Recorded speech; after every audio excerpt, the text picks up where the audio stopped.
How you doing? Oh, I'm doing There great. we go. I don't know what happened. You dropped out.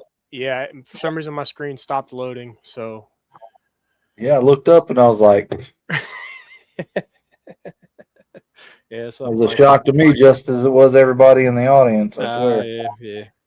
I gotta try to get this PC to cool off. It's been getting hit by the sun for too long, so I might have to.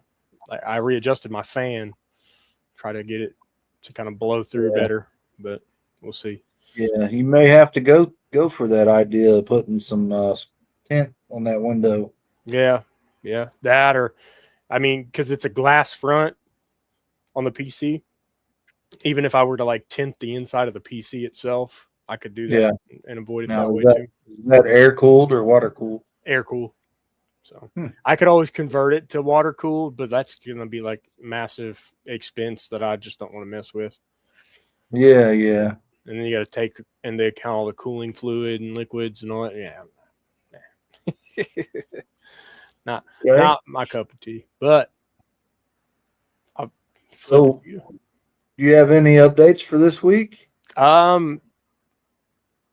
Just part of course, you know. I mean, I got a lot of females that are sitting cold side right now. Sidewalling pretty good, so we'll see. The project that we have kind of 50-50 into, that she's sidewalling pretty hard today, so pretty excited about that. I have to take some pictures of her in a little bit, you know, let you see her, because she's definitely showing signs, so I'm excited for that. My Mexican Black Kings successfully took their first meal last night for me. Both of them, day old, like not, I won't even call it day old, same day old ASF. Yeah. So good old Red Hots. Yeah, I got some Red Hots on them. They're doing great. Both of them took it. I was shocked. I was, you know, I was under the impression that the male might not do so good on such a like reasonable sized prey item, but I mean, his body condition and size would dictate that prey source. So like the size of that is like perfect for him. So, and he took it no problem. So can't ask for nothing better or nothing more. Right. Yeah. Now I'm not having to chop off rat tails. Yeah. Cutting mouse tail down and stuff like that. Yeah. Yeah. So I got a couple things going on. This right here happened Friday. And Same clutch. So there's 10 of them there. And I know that one right there in the middle on the right looks like it's touching the side, but I assure you it's not. There's like 3/16 of an inch Yeah. gap between the sidewall. It's like an optical illusion. I took that picture and I had to go check the box again. I'd be nervous too because that picture Yeah. definitely looks like it's like rubbing hard on both sides Yeah. even. Yeah, but it's not. It's got room all the way through. Good. But yeah, so this one caught me by surprise. She went 15 days early by my clock. Count. Yeah. Um, just judging off of her shed. I think she just held her shed a little bit longer than normal. Gotcha. Is what I think happened. Yep. So I was, like just a little more than 2 weeks off on that one. So she kind of caught me with my pants down. We had stayed up late that evening. It was Friday, and then I had to work the next morning, and we'd watched some TV shows, which I don't rarely do. And we stayed up till like 12:30 at night, and I was about 12:30. I was like, "Hey, I'll check on those breeders before I go to bed because I normally check on them 2 to 3 times a day. Most of the time, 3 times a day. But that was the second box I pulled open. This snake is like perfect poop emoji, sitting super tight and super tall around the eggs. Yeah. And I'm like, yeah. Hey Abby, I need a hand. You have to hold her. I got to get these eggs. Like grab a She tub. didn't. Grab a tub. She didn't hold her, but for a few seconds while I got. So I left her in her tub in there, and I got her a perfectly clean new tub ready. Fresh water bowl, the whole 9 yards. Wiped out the top of her enclosure. Got it kind of decented as much as possible, and then I pulled her. She held her for a few minutes while I pulled the eggs, and then got her bath water ready because I usually give them a little dip, a little soak, kind of wash the eggs smell off a little bit, and then got them eggs pulled and in the box, and I had to tear some of them apart because they were super tall and wide Right. for the box that I used. So I pulled a few of them off, set it in there. I'm like, oh crap, I got 2 more that need to come off. So I pulled them off and real carefully, and then situated them in the box. Put that press and seal on there, and chucked them in the incubator. And then we pulled her out of the bath and put her away. Normally, they eat that night or the night after, but she'd been off food for quite a while, so I want to give her a little bit of rest before I offer to feed her. Gotcha. And I'm going to downsize her quite a bit on her first meal. Right. Start with like a rat pup or a small ASF, something like that. Right. Kind of stair step her up because she's. I have several of them that will eat all the way up till laying, and I've got a few that'll go off for a couple weeks. This girl right here went off for like 3 months. I was like, man, come on. Yeah. So yeah, it was a little nerve-wracking, but it's part of it. Yep. Kind of just got to roll with it, right? Just roll with the punches, 100%. 100%. So, but yeah, I mean, that's kind of all that really happened around here. I got updates on my display case, so it'll be shipping out this coming week, and I'll be in Findlay, Ohio for the show on the 26th. Okay. And then August, 9th or is it 8th? 9th. That's the 9th. 9th is that Sunday. I'll be vending here in Richmond at the Wayne County Fairgrounds. So that's super exciting. Super exciting. The only bit of bad news I've got is we're losing our FedEx hub in August, mid-August. So we're going to have to deal with that growing pain and figure out where we're going to next. I think we're going to end up like an hour and a half drive one way. Yeah, So yeah. So it's gonna be ship out snakes, lots of snakes, one day at a time, like one day a week, kind of thing. yeah, It's probably what it's going to turn yeah. into. So that may or may not pressure or hurt the sales a little bit because some people want them and they want them now. You know what I mean? Mm-hmm.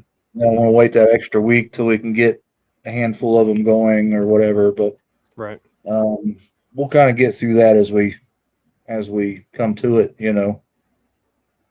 But now that I'm kind of getting ready to hit the ground running with the vending part, that might not be such a big stressor. Right. Yeah. Yeah. Getting them shipped and everything like that might Mhm. not be a pressing concern as much. So, Yeah, we can do things like show pickups or, you know, yep. and I already do like wintertime payment plan type stuff. So I've got no problem feeding them extra while I got them. Keep them on the corn feds, right? That's all you need to know. Yeah, that is an option, G Paul. But you got to be careful of which FedEx store that you go to, and you want to make sure you vetted it because some of them will take off and do several runs before they take your stuff to the airport, and that keeps them on the truck longer. And in places like Florida where it gets super hot, that's a problem. Mm. Longer on the truck means more problems. Yeah. So, Or like around here again, right now, because we're in an unexpected heat wave and it got up to like 96 degrees today. yeah, heat index was Oof. over 100. Yeah. So I opened up the garage and put a couple extra fans on the garage ASFs. Mm. And I actually brought in about 70 something of them, kind of thinned out the herd out there a little bit because I had some room in the rack. Gotcha. Because I fed off a full bin the other night. Yeah. So we're making adjustments. As long as we don't get up there into like 120 area, I think I can handle what we have. Yeah. Which I don't think we're projected to be over that for the remainder of this week and even the next week. I don't think that we're kind of like experiencing like an uptick and it's going to kind of level back out leading into next week. So this week's supposed to be real hot and then kind of taper off. So yeah, so 80s and 90s, they love it out there. I tested the water and set up the fans and dialed them in, and I've got one blowing outside air in down low. That way, the hot air gets blowed up and out. Yep. And I've got one pointed right in on the bin, and it's keeping air moving in that. So I went out there today, the hottest it's been up here, and they're just running around like nothing's wrong at all. Right. So I was kind of excited about that. Yep. I got. We're worried. You can tell when they get hot, they start laying down and panting. And, sidewall just panting. Yeah. Yeah. But water seems to be going like real scarce, real fast, and everything. So. Yeah. Well, I got a 5-gallon bucket out there for water. Yeah. As it sits, I only have to add water to it every 2 weeks. Because I did put one with sort of a vented lid on it, so keeps the dust out, and it's not vapor locking or anything. Right. So, and surprisingly, I stuck my fingers in the water just to see what it was like, and it was surprisingly cool. So the water's staying cool. That's good. Of course, the garage that they're in is a block garage and a cement floor. The tub's on the floor. Yeah. The stock tub, and it's surprisingly staying good enough. That's good. So that's really good. Now the wintertime, it will not be an option until I figure out some sort of a heat source. Yeah, and a way to elevate them so that they're not sitting on the block. If you can't, air go underneath of them. Yeah. Which I do have. I have plans to make like a stand for them. Because some of you know, some of you don't. I do have back issues, so there is certain times where bending over is a real pain. Of quite literally. So I was going to raise them up anyway, but I thought, this summer while I'm testing it out, I'd set it straight on the slab and see what happens. Yeah. Yep. Not a problem at all. Yep. Yeah. Well, I think we've done enough yakking unless you got anything else to. No, just supporting, ripping some new brands. Finally got my Mission Morph hat, and then my breeding ground shirt came in, finally repping the podcast and my Mission Morphs hat, which actually surprisingly fits really well. I did get a haircut, so it fits a little bit better. Yeah. So yeah. Cool. Yeah. So I don't have any merch on today, but I am rocking some cool stuff. Siesta Cerveza Repeat. And then we're rocking the American flag. And then no arms, 2 hemipenes. Now what? So it is some John exclusive merch. Some Void Sensory Serpents exclusive merch. Oh yeah. But nothing branded. I don't listen. I'm not I don't want to shamelessly plug on all my funny sayings and that kind of stuff. So if you guys are looking for shirts that have puns or some funny sayings that are reptile based, pop on over to the merch shop and pick you something up. There's plenty of options over there. So yeah. Well, let's go ahead and pull our guest of the show, guest of the hour. How you doing, my man, John? Not too bad, John. Carl, how are y'all? Good. Doing great. So you heard us yakking. You got anything new going on this week that's new and exciting for you? And so this week, continuing on one of the crested gecko builds. Outside of that, continually watching the incubator. We've got 4 in there right now, waiting for them to start pipping.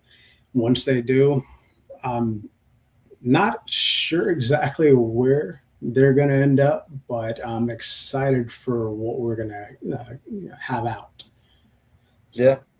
Awesome. That's awesome. Yeah. So there's a lot of people in the chat here. I'm going to go ahead and go through them really quick. We got G Paul. He is forever watching, one of our biggest supporters. Yep. We got Mike Duvall.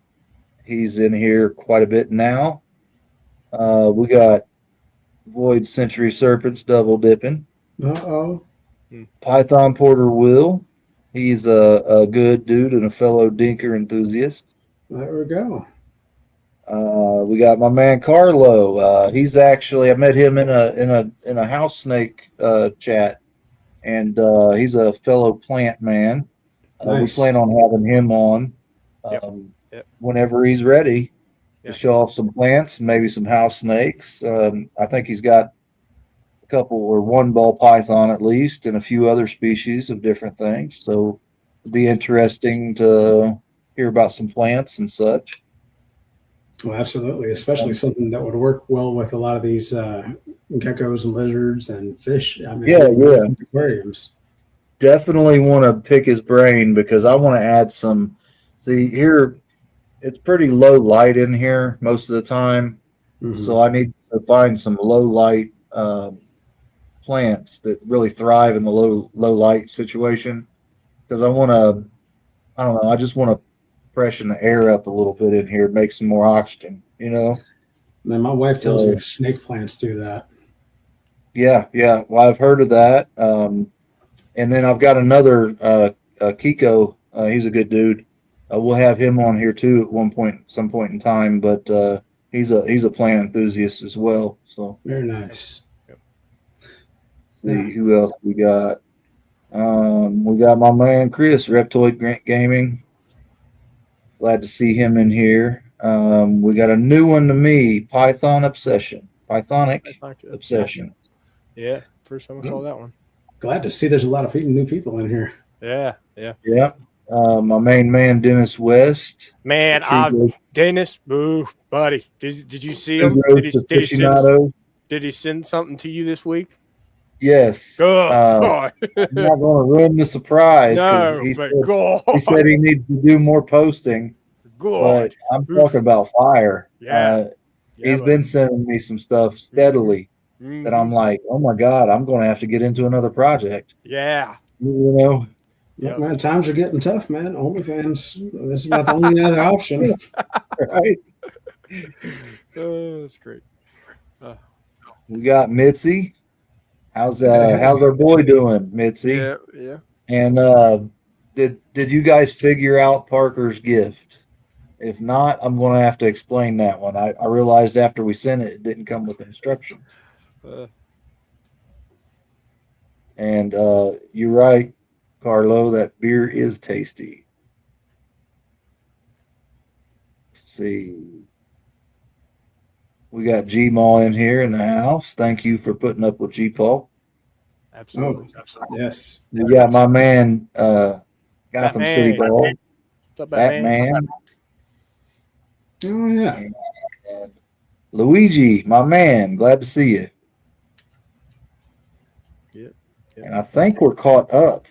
Yeah, I think that's everybody. I do want to address Dennis's comment. He said, "Do you have shirts with cuss words on them?" No cuss words, but very, very punny sayings. I'm just saying. Look, going back to your little punny shirts, you can ask my wife, and you can probably even go through my closet. But I've even just got one today too, and I figured it would be fitting for this. Yeah, stuff. Blow you up Exactly. That's very fitting. Yes. here. Yes, sir. Ironically, on me too. Yeah. Yeah, we love our good shirts. Yeah. Oh, absolutely. And Dennis would definitely pay money for that. He's been Ooh. begging for phone pics. I believe you got to pay double for that kind of action. I give it away for free, buddy. Oh, woo. He is a whole other fan base there, Carl. I was like, speaking of which, you got any of those DGs? You just giving stuff away for free, right? Not yet. So, not yet. Not yet. Them projects are coming. They're right. in the works. Some DG Pied stuff. We'll just leave it at that. No, don't worry. I'll probably be a customer. Watch, especially if you're chasing that Fire Ultra Mill DG I wanted to build. Yeah. It'll be that one's a little bit further off the Ultra DG stuff, but I got Ultra Pied stuff coming a lot quicker than that. So.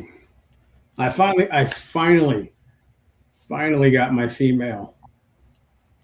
I've been trying to find a full Ultra Mel for the past 3-4 months, and I know that doesn't sound like a very long time for very many of y'all, but I've got to complete a set to know what I have going in a build project, so it's off my mind. It's kind of like a sticky note that you keep having to put back up. It keeps falling down. It's like, all right, if I don't do this, it's going to be on my mind, and I won't be able to move forward. Mm-hmm. See, I'm trying to find this picture of a shirt I've got. Oh, and then a bit of irony. I saw that you've got your shirt and merchandise, your hats, and all that stuff. My wife actually surprised me with Father's Day gift. She actually made me a hat from my logo recently, and that's actually this one here. Nice. It was the most amazing thing I've ever seen. I was super excited to get it. Yeah, absolutely. Those are great gifts when you get a new hat. I'm a hat guy. Anytime I get a new hat, I'm like, yep, I'm gonna wear it for 5 days consistently because I got a very large head, so I really got to break it in, So it's like, yeah, you're getting like 5 days consistent wear to get you in real nice. Oh, yes. This is a sneak peek to my OnlyFans. Mind your business, rats ain't cheap. And then we got the show your dinker, and that is a actual picture of my African import dinker. Yeah. Nice. Hang on. I'll throw some stuff up here. Man, if I'd have known this is what we were going to be doing as well, I'd have gone back through my old phones and Rolodex and brought some of the old photos of the pictures of the shirts we used to do back whenever I used to do them. Yes, Karina, that's going to be towards the end of the show. We're going to talk about that. Ooh, We're just someone's kind excited. So of we shooting the got- shit, getting to know John. We got our Odds Gods T-shirt here. Ooh. Yeah. Yeah, got that. I got a Dinker shirt too. Don't be a stinker. Show off your dinker. Ooh. Yeah. we got K and B inspired. Room for one more rack. This one's good. This one's a real good A one. tape measure. Yeah. And that's the one that's got all kinds of little trinkets. If Yeah. you get it and you look at the shirt closely, you'll see all kinds of funny stuff in there. Right. This is a Val inspired shirt here. Ooh. Right Yep. I here. like it. Wow, solid idea. Yeah. We got Red hot pinkies. live nudes. Ooh. Yep. I'm telling you, like, if Yeah. y'all ever have a bargain, but y'all better make sure y'all got the big and tall section in these things. I'm just saying. I'll be honest with you, they fit really true to size. I mean, if you get like I wear an XL and it fits Mhm. perfect. You know, it's got just Yeah. enough length in the torso.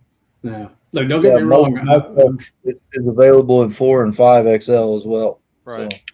So, Now, I mean, so I've lost a ton of weight from when I used to be that 4 or 5, and truth be told, the one time it was a 6, and my God, I felt embarrassed to even buy it. But I'm a long way from then. But I'm just making sure you got them for the big boys too, because our hobby is not exactly fit and friendly. hey, Yeah, I got those you. big boys need love too, brother. Exactly. Besides, my closet's getting tired of just black. Right. I got we it. got all Got kinds a of different colors. wide array of colors. You name it. It's right on there. You just gotta do some searching. Do some searching and some looking. But Well, when you're big, you got to keep away from the bright colors. yeah. There's no need to bring a whole lot more attraction to yourself. Are you I love them. Team 2 shirt? Right, that's what they call it. Yeah, all the way. Yeah. Well, whenever you lose this much weight, man, you get cold all the time. So, right. Of course, 2, sometimes 3. You catch me in the summertime outside in long sleeve mowing. Oof. Yeah, I don't do that. No. Got to keep that tan up. Got to keep that tan going. It's year round. If anything, I just get darker. There you go. Yeah. So Richard just messaged me, said they won't let him comment in the comment section from his phone. Why not? So I don't know. We're trying to figure it out, but he's watching. Okay, cool. I wonder if he saw his commercial at the beginning. Right. Yeah, we did run ad space. I did share it with him. I still got to finish up the Madhouse Serpents commercial. I haven't quite got that one done yet. Yeah. But throw some little intro in there. So let's get into the meat and potatoes of this. Tell us about yourself. How did you get started with reptiles? Like what's your experience there? So much as I don't want this to sound somewhat depressing. Okay. I started out in reptiles, man. It had to have been 15, 20 years ago. It was right around about the timeline I met my wife, if not a little bit before then. Me and my best friend at the time were running a shop out here. I won't say the name of it because some portions of it they weren't real excited about who was behind it and all.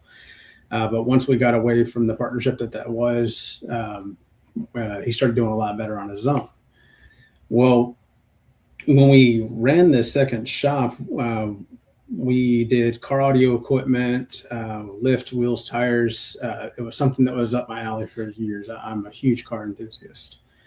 Well, we had done a trade deal on an audio system on a gentleman's Charger. This was probably 2006, 2007. So they were pretty hot back then, brand new body styles. Yeah. So we had done some work for him and didn't have all the funds for it. But he said, you know what, I've got these 2 ball pythons. If you'd like, I give you these 2 in trade or collateral, and I'll finish up paying the rest of the bill. So my friend, being the absolute snake enthusiast that he was, it almost is wrong to say enthusiast because he knew just about anything, going from your low-end house pets all the way up to some of the more venomous snakes out there. And I actually learned a lot from him on that, and that's kind of where my starts kind of came in. Well, fast track after I was no longer in that business, and he had passed on through a brain tumor. All that stuff had kind of fell to the wayside for a long time for me, and you get into a small bit of a depression and all that, and you find something to try to help bring you back out of it. And for me, it was animals, and I've always been around dogs, especially. Growing up, had a handful of cats and what have you, but it's not where we are now. I actually got really heavy into freshwater fish, and you've probably seen some of the pictures that I posted of the aquariums that they are now, and it's been a long haul to actually even get to the point where we are now, and I'm happy with where they are now. But it moved from me posting on Facebook, hey, I had these Texas cichlids. They were one of the only U.S. or Texas-based cichlid itself that you didn't have from South Africa or Central America or wherever it may be. They were a native cichlid. Now, we were super excited about it. Well, somebody had traded me a breeding pair, and little did I know how breeding they were. We actually had to dedicate a full 40-gallon tank to them specifically after birthing out one litter and letting them grow out, selling off a few of them because I didn't want to keep 40, 50 of these at a time. Right. And we had separated the tank in half to them and their new eggs to their children, and ended up with like 200 of these things. Oh, Lord. Yeah. So prolific. Yeah. So we ended up posting them on, the rehome groups. I gave a ton of them away, and we ended up trading a bunch of them as well. Well, in one of these trades is where my journey back into snakes actually began, or even into any of these reptiles that we keep now. We actually traded about 65 of these Texas cichlids for a handful of angelfish. My wife was really excited about that, and then he threw in a bunch of pictures for other things that he had, and I saw this ball python. I was like, "Hey, is that snake available?" He's like, "Yeah, no, it works. We can do that." Fantastic. Didn't know anything about it. Didn't know what morph it was, anything. Went over, and I'm thinking at the time, I'm just getting a snake itself and 5 angelfish. I didn't know that it was coming with a full enclosure, everything like that, the light, heat source, everything. And I got really excited about it. I started to ask a little more questions, started learning, who the breeder was and what it was, and got opened up to Morph Market to kind of learn a little bit about what was out there and what I can expect out of the morphs that we actually had. And at the time, just the one. This started in June of 2025 with one snake on a trade. And now we are at 21 snakes with 4 in the incubator, 2 crested geckos and a leopard gecko, and about 200 freshwater fish in 3 different tanks. Slope, isn't it? Slippery slope. Very much so. But at the same time, it's for me a therapy tool. Yes. So in the mornings you wake up, I'm sorry that you guys still have to, get up and go to work and stuff like that. I really wish I could, but that feeling of, you're waking up, you're just trying to get moving and you want your coffee. I don't want to turn the TV on in the morning, so make the coffee, let the dogs out, sit down in the fish room, turn on the light blue, green, yellow, whatever we want, kind of like a sunrise thing. Have your coffee and just let the fish roam around, let the bubbles keep you calm and all. It does wonders. And then everybody else wakes up. Yeah. Yep. That's pretty standard, it seems like. Yeah, but that's how we actually started throughout this. It's metastasized since then. But a little bit more, just more or less about myself as well. We are only breeding ball pythons at the moment, but I'm sure there's going to be crested geckos and or other things in the future. I'm not breeding fish, but there's accidents that happen in those tanks all the time. Matter of fact, there's about 7 accidents sitting in my 90-gallon right now. Now, you want any fish?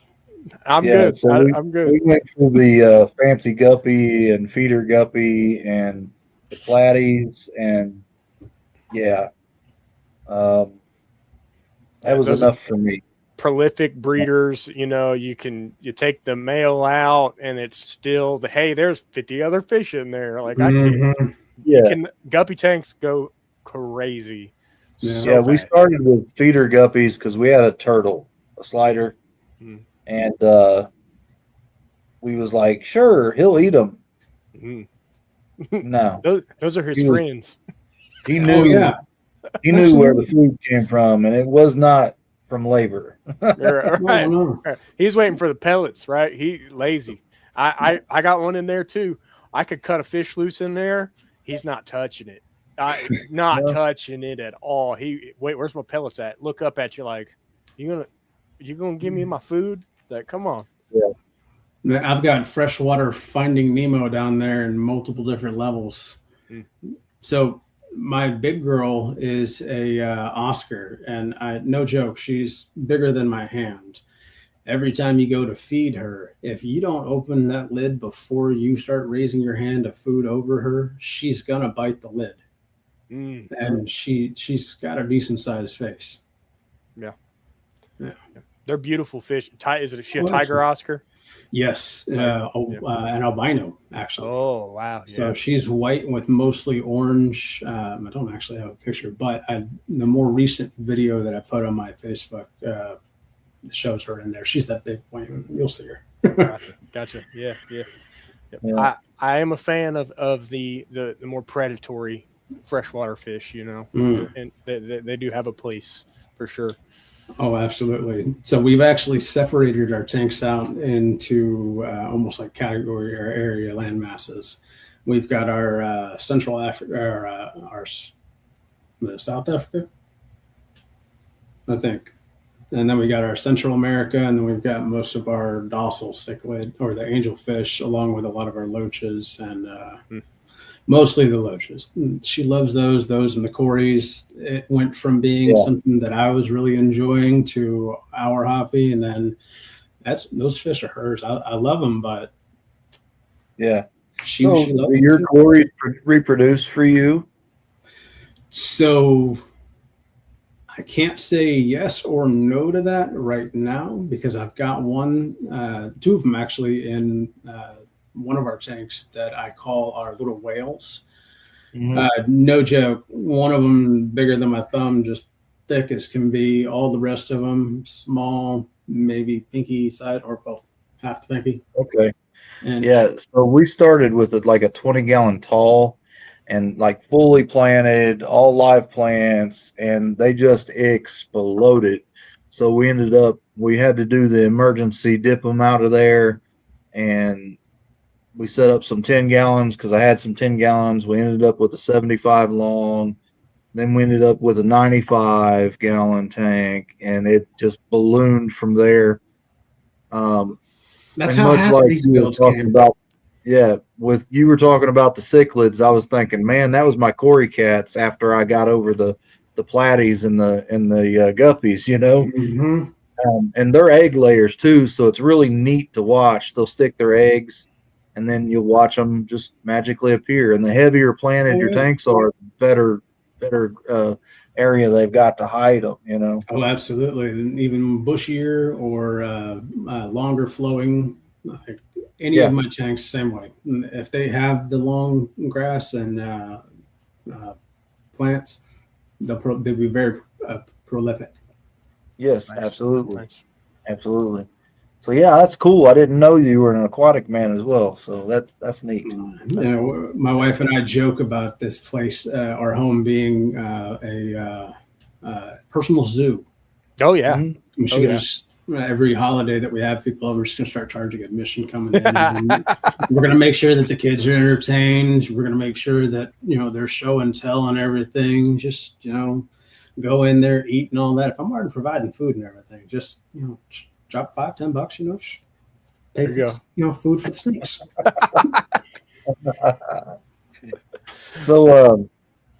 So I've read and followed you on Facebook and Instagram and stuff for a little while, and I've seen some posts about Parkinson's for pets or Parkinson's and pets. Can you tell us a little bit about that? Yes. So I'm going to go just a smidge further back than that. A year before I was actually even diagnosed, but as far as sucks too. So the day after Valentine's Day, we wanted to go out. My kid was off. We took him to Moody Gardens out here. Wanted to have him enjoy something that we haven't seen yet. Went out there, woke up, just kind of felt, kind of numb, tingly in your mouth, kind of like he had like he went to the dentist or something like that. Weirdest thing in the world. Couldn't taste a lick of thing. Couldn't taste coffee. Couldn't taste breakfast. Couldn't taste it. It turns you off for the day for the most part. So we go out there. We're having a good old time and start getting hungry. I'm like, I got to eat something. So I go. We share a burger. Couldn't taste anything at all. Immediately, I'm just like, all right, I've got to figure out what's going on. Whenever we're finished up here, I'm just gonna call, get a doctor's appointment or something like that. Go check up and see what's happening. Well, we do that. We go home. I fall asleep almost like an hour after I get home. I'm exhausted. Next morning, I wake up. The entire left side of my face, I swear, felt like Droopy the dog. Everything was sagging. I thought I had a stroke. Turns out I get to the emergency room, whatever. First thing the doctor says to me as he walks in, so how long have you had Bell's palsy? And I look at him with the one good working eye that does blink still. And I say to him, I didn't know until now. Mind you, this entire left side dead. So I've been talking like this all day long. It was horrible. So fast forward from there, almost exactly a year to the date, I'm sitting at work. I was a service advisor for Chevy at the time. High volume store. We're constantly busy. You're anywhere from 20 to 40 people that you're seeing with a drive of like 18 others that are out there with you throughout the day. We're one of the busiest locations. Anyhow, This is early in the morning, maybe 9, 10. We're just getting started and everything. I've maybe seen 3, 4 people, and I've started getting comments from some of my customers. Hey, are you doing okay? I was like, yeah, no, I'm okay. Just real busy day. I apologize. We're a little short staffed right now. Well, I didn't know, but other people were starting to notice things before I even did. So I'm sitting at my desk, and this portion from here forward, I don't remember at all. I was told by my team lead and my service director at the time that I was sitting at my desk, just kind of looking out and just off, and I wasn't talking. I was kind of shaking. It looked very almost seizure-esque, but I was still coherent. Like I'm still moving and reacting and all that, but there's no words. I'm just kind of, back and forth, shaking my head. I can't focus. I can't concentrate, anything like that. Well, this goes on from what my my team lead, who sits right next to me, tells me. It was about 30, 45 minutes or so before I said, was everything, did I miss something? And he said, no, but just stay right there for a second. Well, I didn't know what was going on. Went and told my service director and ended up telling me, hey, do you have someone that can come pick you up? I was like, well, why? Well, what happened? I'm not bleeding. I'm still coherent. I'm there. It just, I felt like there was a missing bit of time. Mm-hmm. So I obliged. I send a message, I think, to my wife. I don't even know if I even called. I said, hey, this is going to sound weird, but I need you to come pick me up. I live 2.5 miles from work at the time. Mm-hmm. I didn't feel comfortable getting behind the wheel of my own truck and driving my butt home. That's not me. Yeah, that's got to be a weird feeling. Yeah. So she comes and picks me up. We get home. I'm absolutely exhausted. You get that same just de-energized feeling, like, that he blew a drum on that Energizer Bunny. Dude was just done. I was exhausted. I laid down for not even 10 seconds. Wife said I was out for 6.5 hours. Didn't wake me up. She just let me sleep. I felt fine the next day. I went back to, I don't know if I went back to work or if I called and told him. I was like, hey, just maybe give me one day. Let me try to get everything back together. Because mind you, I didn't get home from the emergency room till late, I think. But yeah, anyhow, they didn't even figure out what was happening at that time because the episode had basically passed, almost like it was a massive anxiety attack kind of thing, but like a silent stroke. I don't know. They couldn't figure it out. So this goes on. I end up having 2 other emergency room visits before they were like, all right, look, you've been here 3 times in the past week for the same issues. We know it's not drug use or anything like that because we've done your, scans or your blood work and stuff. You're fine. So, of course, he was like, all right, you know what? We're going to take a chance. We're going to admit you. So I get admitted into the hospital that night. I don't think I even got a room till like 3 a.m. And I think I got there at like 11 that morning before. Shoot. Yeah. So me and like 4 of the people sitting on gurneys in the hallway, just sitting there waiting for everybody to get going. But once we did, a handful of different scans, there were CT scans, CAT scan, they did echo. They were like, all right, man, was it a heart attack? Was it this? Was it that? Was it this? They rolled out so many things. I started wondering if there was a medical terminology for what was going on. Apparently, Parkinson's is one of those things that it's a very snowflake disease. No, not everybody is going to be the same. They're not all going to be Michael J. Fox with a lot of the tremors and such like that. Some of them are very dormant. Some of them are non-visual. Others, like you'll notice, like with me, it's almost like an oxidative stress in a sense. It's basically an interruption of neurological energies basically going through your brain for movement for the most part. And when you're under stress in some cases, or in other cases, oxidative stress, it can take energy and resources from one and starve it to retain another. So almost like being long-winded, you start taking energy from one and you start seeing the energy being removed from another. Mm.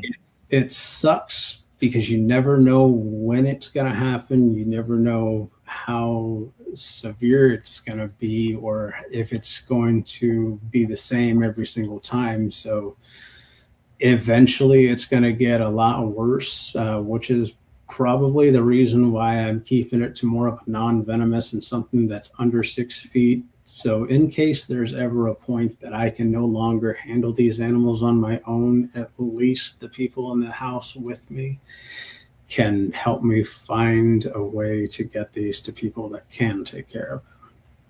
Yeah.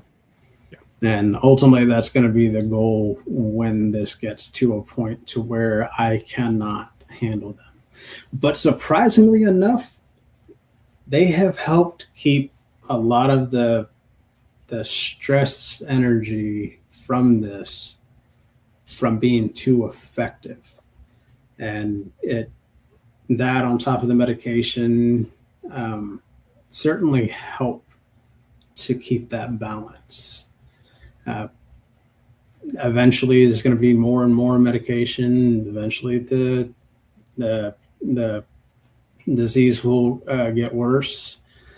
Sometimes, as you see there are moments of very similar. If you're as much of a Pixar or Disney nerd as me, the movie, I think it's Inside Out, or when all the different emotions are inside that girl's head or whatever, Riley, it's like that little train of thought. No joke. When you lose it, it is just like that little train track just dissolved and the train's just flopping off. You have absolutely no idea where you were in conversation, what you were doing going into a different room. And if you were going in there for something important, or if you forgot, let's say you were going to the restroom. I mean, granted, it doesn't go to that far to where you let yourself go or anything like that, at least not yet. But that's the part that sucks the most, is forgetting where you are from being someone that's had to keep track of so much at one time to feeling embarrassed when I lose track of where I am just in a normal conversation. That sucks. That definitely sounds like a battle, and not always just a physical battle, but more of a mental, emotional battle. That would put a lot of strain on someone emotionally. I could only imagine. So. Oh yeah, no, it's physically draining, mentally draining, and you'll see as the whole thing goes on. I may even start talking a little bit slower. I may kind of almost like drift off in a sense, but I'm still there. Just the processor's starting to go through a whole bunch of a lot of windows open. So yeah. If you see me start wandering off, just I got you. Yeah. Reel in the squirrel, right? Reel in the squirrel. Very much so. It's actually kind of funny because the little headline picture that I have on my Parkinson's and Vets page, I believe says, "I want to be a goldfish, no brain, no thoughts, just blub blub blub." Because there are times you don't want to think of anything. You don't want to carry anything in your head. You just want to be able to be without feeling like you're vibrating. Yeah. I get it. It's got to be like an immense feeling of overstimulation. Yep. With zero outlet or not knowing where to direct it, or I mean that's how I feel it would be. No. And that's mostly what keeps me from trying to find something locally that would be able to really even facilitate some of the disabilities that you kind of run into with this, because I don't know when it's going to make me, when I'm going to feel exhausted to where I'm not going to be able to make it, or if I push myself too hard one day, if the next day I'm even going to be able to walk around and move around, because you get muscle soreness, you get um, uh,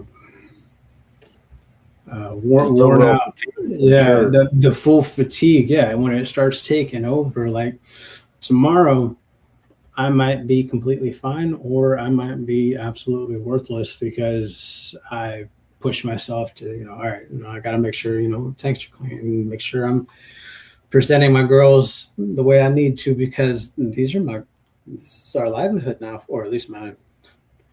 I got to try to make something work, because what I Yeah, used to yeah, do used to be a, huge thing for us. I mean, losing that much and trying to not feel bad about it, but at the same time push yourself to try to make something of yourself.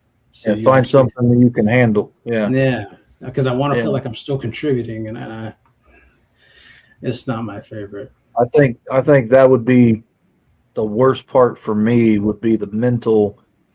I can't Hmm. provide, I can't, all these things that I've got to now safeguard myself from, or not, maybe just not do so much because Hmm. of all that. I think that would be the hardest part for me to overcome. And I've dealt with a little bit of that because of my back, but Hmm. not to the magnitude, say yourself or Duval. He was Hmm. one that he could see, and then all of a sudden he couldn't see. So Yeah. that was a loss, a big loss. Oh, You know, absolutely. And I think that would just tear me up, and anybody in a position like that still has the drive to do things, I really feel is an inspiration to Yep. to me personally, and should be to a lot of others, because if they're still finding a way, what the hell do you have to complain about? You know what I mean? Man, I used to say that exact same thing to a lot of the people that were having kids before me. It's like, Matt, you just had a kid. Well, what is different from then to now?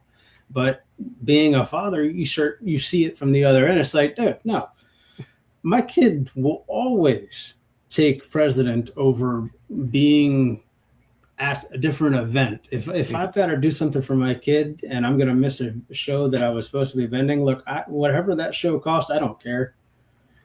I will make it up to the vendor itself, but my kid's going to take precedent over anything out there. Yep. Yeah, yeah, and you got to be there for your kids, for your family. Absolutely. It's your responsibility. And That I that was the type of old school parent. If we went to the grocery store, the kids went to the grocery store. If we yeah. had something to go do that, like we took them everywhere with us. They hated it. Mhm. So you They did the same thing absolutely I did. hated it. That's that '80s baby thing. Listen. That's exactly right. You can call it old school if you want to, but I do the same thing. I take my kids everywhere. They go everywhere. They go to reptile expos. They hate that. They don't like it, but I'll stay there 2.5, 3 hours, and they'll be like, Oh "Dad, yeah, my yeah, legs hurt, my back hurts. Can we go home?" And I'm like, "No, we're doing yeah. this. Like, come And on." another thing we did, especially when the kids were young. Actually, me and the kids were talking about this the other day, because they're 20, 20, and 22. One's getting ready to be 21. Actually, the Nice. daughter's watching tonight. I don't know if she's still here, but she was. But we were talking with my eldest son, and looking back on things we used to do. We always used to have them pack a backpack full of toys, or Mhm. whatever, to keep them busy. Just because, let's just have what you need squared away before we go on this trip, and it prepare you for life, was why I did it, Mhm. because it teaches them to come prepared. And it stuck, Oh, because my absolutely. kids are all the time taking stuff with them that they need. See, there she is. um and and I wasn't like the awfulest, hardest parent, but I was strict on my kids. And this one right here actually thanked me for it the other day, because she sees the retardedness around her. You know what I mean? like the people who didn't have that and the stupid shit they're pulling. So I completely understand that. Mine is 12, and he's now getting to that age where it's like, Dad doesn't know what he's talking about, and I'm almost as big as him. I could take him on, and yeah, mine's going to quickly understand that a disability isn't going to keep me from whooping that backside. yeah, yeah. We had that. We were the stupidest people alive and Yes. all that. And Anna's still in here. She'll tell you. If she even come up to me and is like, "Man, you guys were right." Look, I think if anything, They, we should all be grateful that there wasn't social media back when we were growing up. oh There is yeah, no reason why any of our shenanigans needed to be documented, and there's a reason for it. 100%. And see, I always tell the kids we didn't have all that when we was a kid, and that's the reason I know what you're doing. Mm-hmm. We had dirt, and it was wonderful. Yeah. Yeah. Here's Richard, my man Val. How you Richard doing, made a Val? comment. He said, "I can attest to that because literally, I had my kids at the Richmond show for basically the entirety of that show. I had them shooting B-roll footage on my camera for me. There you go. They were walking around. They were talking to vendors. They were doing everything. They were camera crew a whole day. So and I have twin 11-year-olds, a 9-year-old, and an 8-year-old. So like they're all like fairly young still. Man, you got a film crew. Yeah, oh yeah, 100%, Yeah. 100%. So they're great though. I love being a dad. I think it's probably the greatest thing I ever actually achieved in life was becoming a father. It's probably one of my absolute pinnacles. Yeah, and you do your job right the best of your ability. Mm-hmm. And I'll tell you right now, it's a total different feeling to have a relationship with the kids that you raised as young adults because right.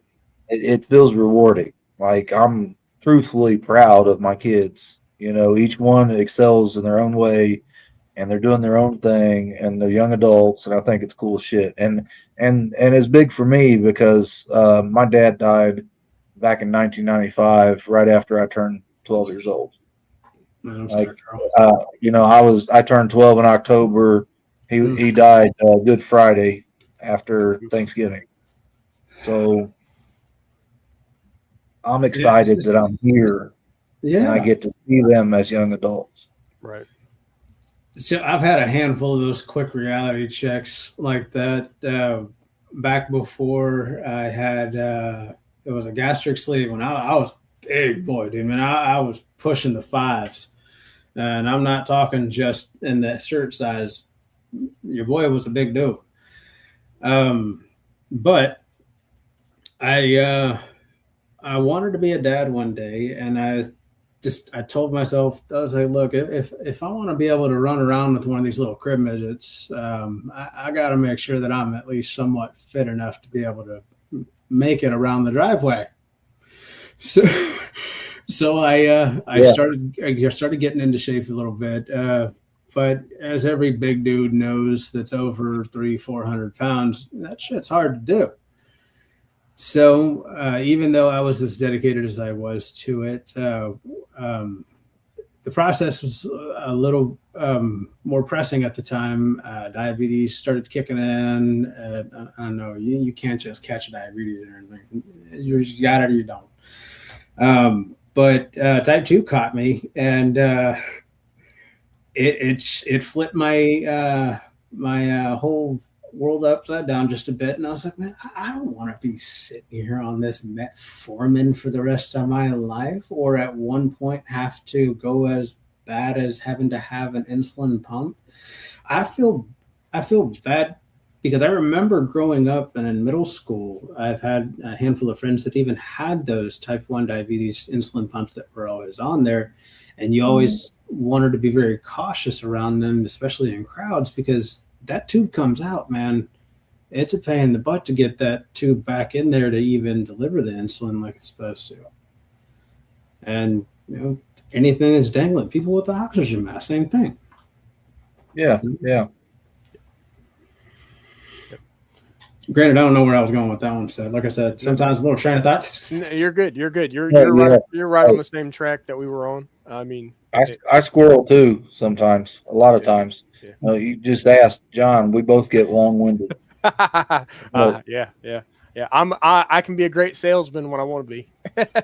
Yeah, And yeah. that was the problem. Is that was my background: sales, service, automotives, and all of that stuff. Yep. But I mean, going back to what you were saying, Carl. I mean, with Parkinson's and FETs, I mean, we're just trying to make that more of a therapy page in a sense. It doesn't necessarily have to be stuck on, my Parkinson's and, my disabilities or whatever I want to post. If anybody's out there that wants to share a little tidbit on, whatever adversity they're trying to overcome, and if animals play a part in that, fantastic. If they don't, and somewhere to vent, somewhere to just kind of see other people trying to, not let it define them, but make them, who they want to be, not, what their disease is making them. Just show, as you would say in a lot of the videos that you posted on YouTube, the highlight reel. A lot of people want to see the highlight reel. I just want to see your wins. I want to see the reason why you ended up waking up this morning and saying, hey, you know what? Today's still a wonderful day. I'm still here. There you go. There you go. Yeah. I mean, that's what I wanted it for. Yeah. Yeah. It plays back into the mental health aspect of it all, which is absolutely, which is you got to fortify the mind in order to still, wake up every day. Like you said, you said it best when you said, you get to wake up and you still get to, where's your win? What's your why? Because everybody's got a reason. What's your reason? Because you're up, let's find it. Ironically enough, my absolute happy place, there's two places. One is this office. The other place is the farm. Absolutely away from the traffic, beautiful outdoors, deer, squirrels, birds. It's beautiful. Serenity. Yeah. So those are my two therapy places. Is this room downstairs and three, whatever. Same house. Yeah, right. That's okay. That's great. That's great. So like Val said, don't allow it to define you. And that's 100%, that's the drive, right? Yep. That's the drive. Absolutely. No, I don't want to let this be my legacy. It's just, it's a guy with Parkinson's is a breeder. No, I don't want it to play a sympathy aspect of it. I want you to know that I have a passion for these animals and I love creating things for them because we're picking animals out of the wild and just putting them into a habitat. No animal's ever been in a four glass walls or a PVC enclosure or a tub. Right. We're just doing the best we can. Speaking of enclosures, you build custom enclosures. I do. So it started out as just a hobby and kind of got pushed into something I'll do commission wise or whatever. I don't ask for much. There's a little bit of labor and all honesty, pay for the parts. It's something for me to do. I love the creative side of it. And I've actually got the one that I've been building that you've been seeing a lot of the videos on recently online. And I've even got started on the one that we're going to talk about a little bit later for the bioactive build that we were going to do for the donations. So you did send me a picture to share earlier, and you said this is kind of where you begin, like your grassroots. What you started with. Yes. So I'm going to pull this up and just let you talk about it. Okay. So this was, and I'm almost embarrassed to even say it. This was the first enclosure we had. And I want to say that this was just a 20-gallon because it's what I had. Right.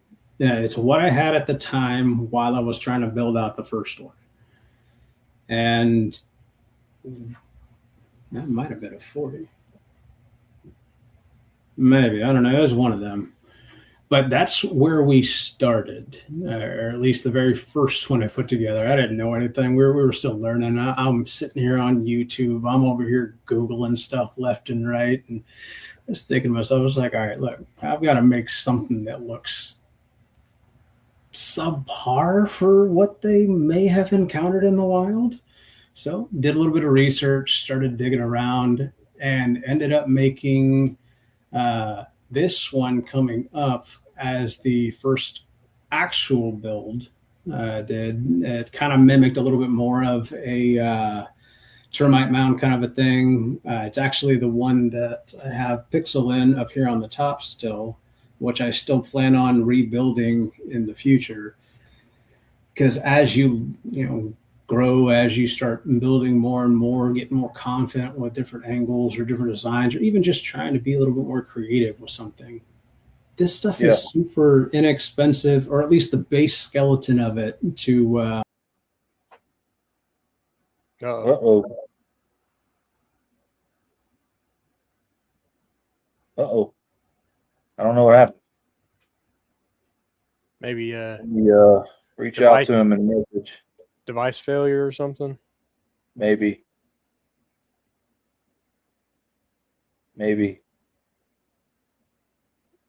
There he is. I don't know I what. was just going to message you. I don't know what happened, but we lost you and your picture you were talking about.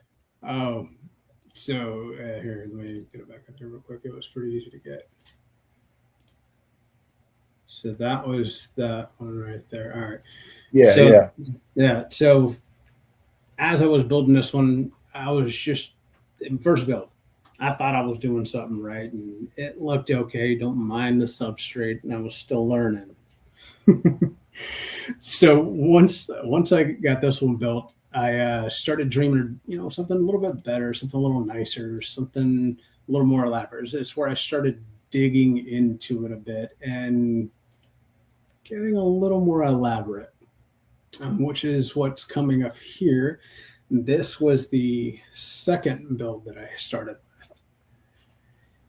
This is still up here. This is actually what my cinnamon pied is in, which is the second one just underneath Pixel, the one we started with. This was the beginning portions of it.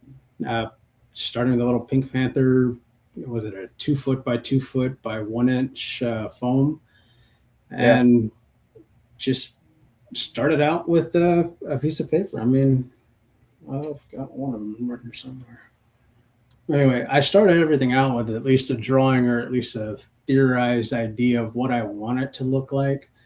Half the time it never ends up looking the exact same or even remotely close to it, but other times it actually comes out a lot better. And this one looks like a hot mess still because I was still learning. This is the first one that I did a little bit more elaborate stuff though.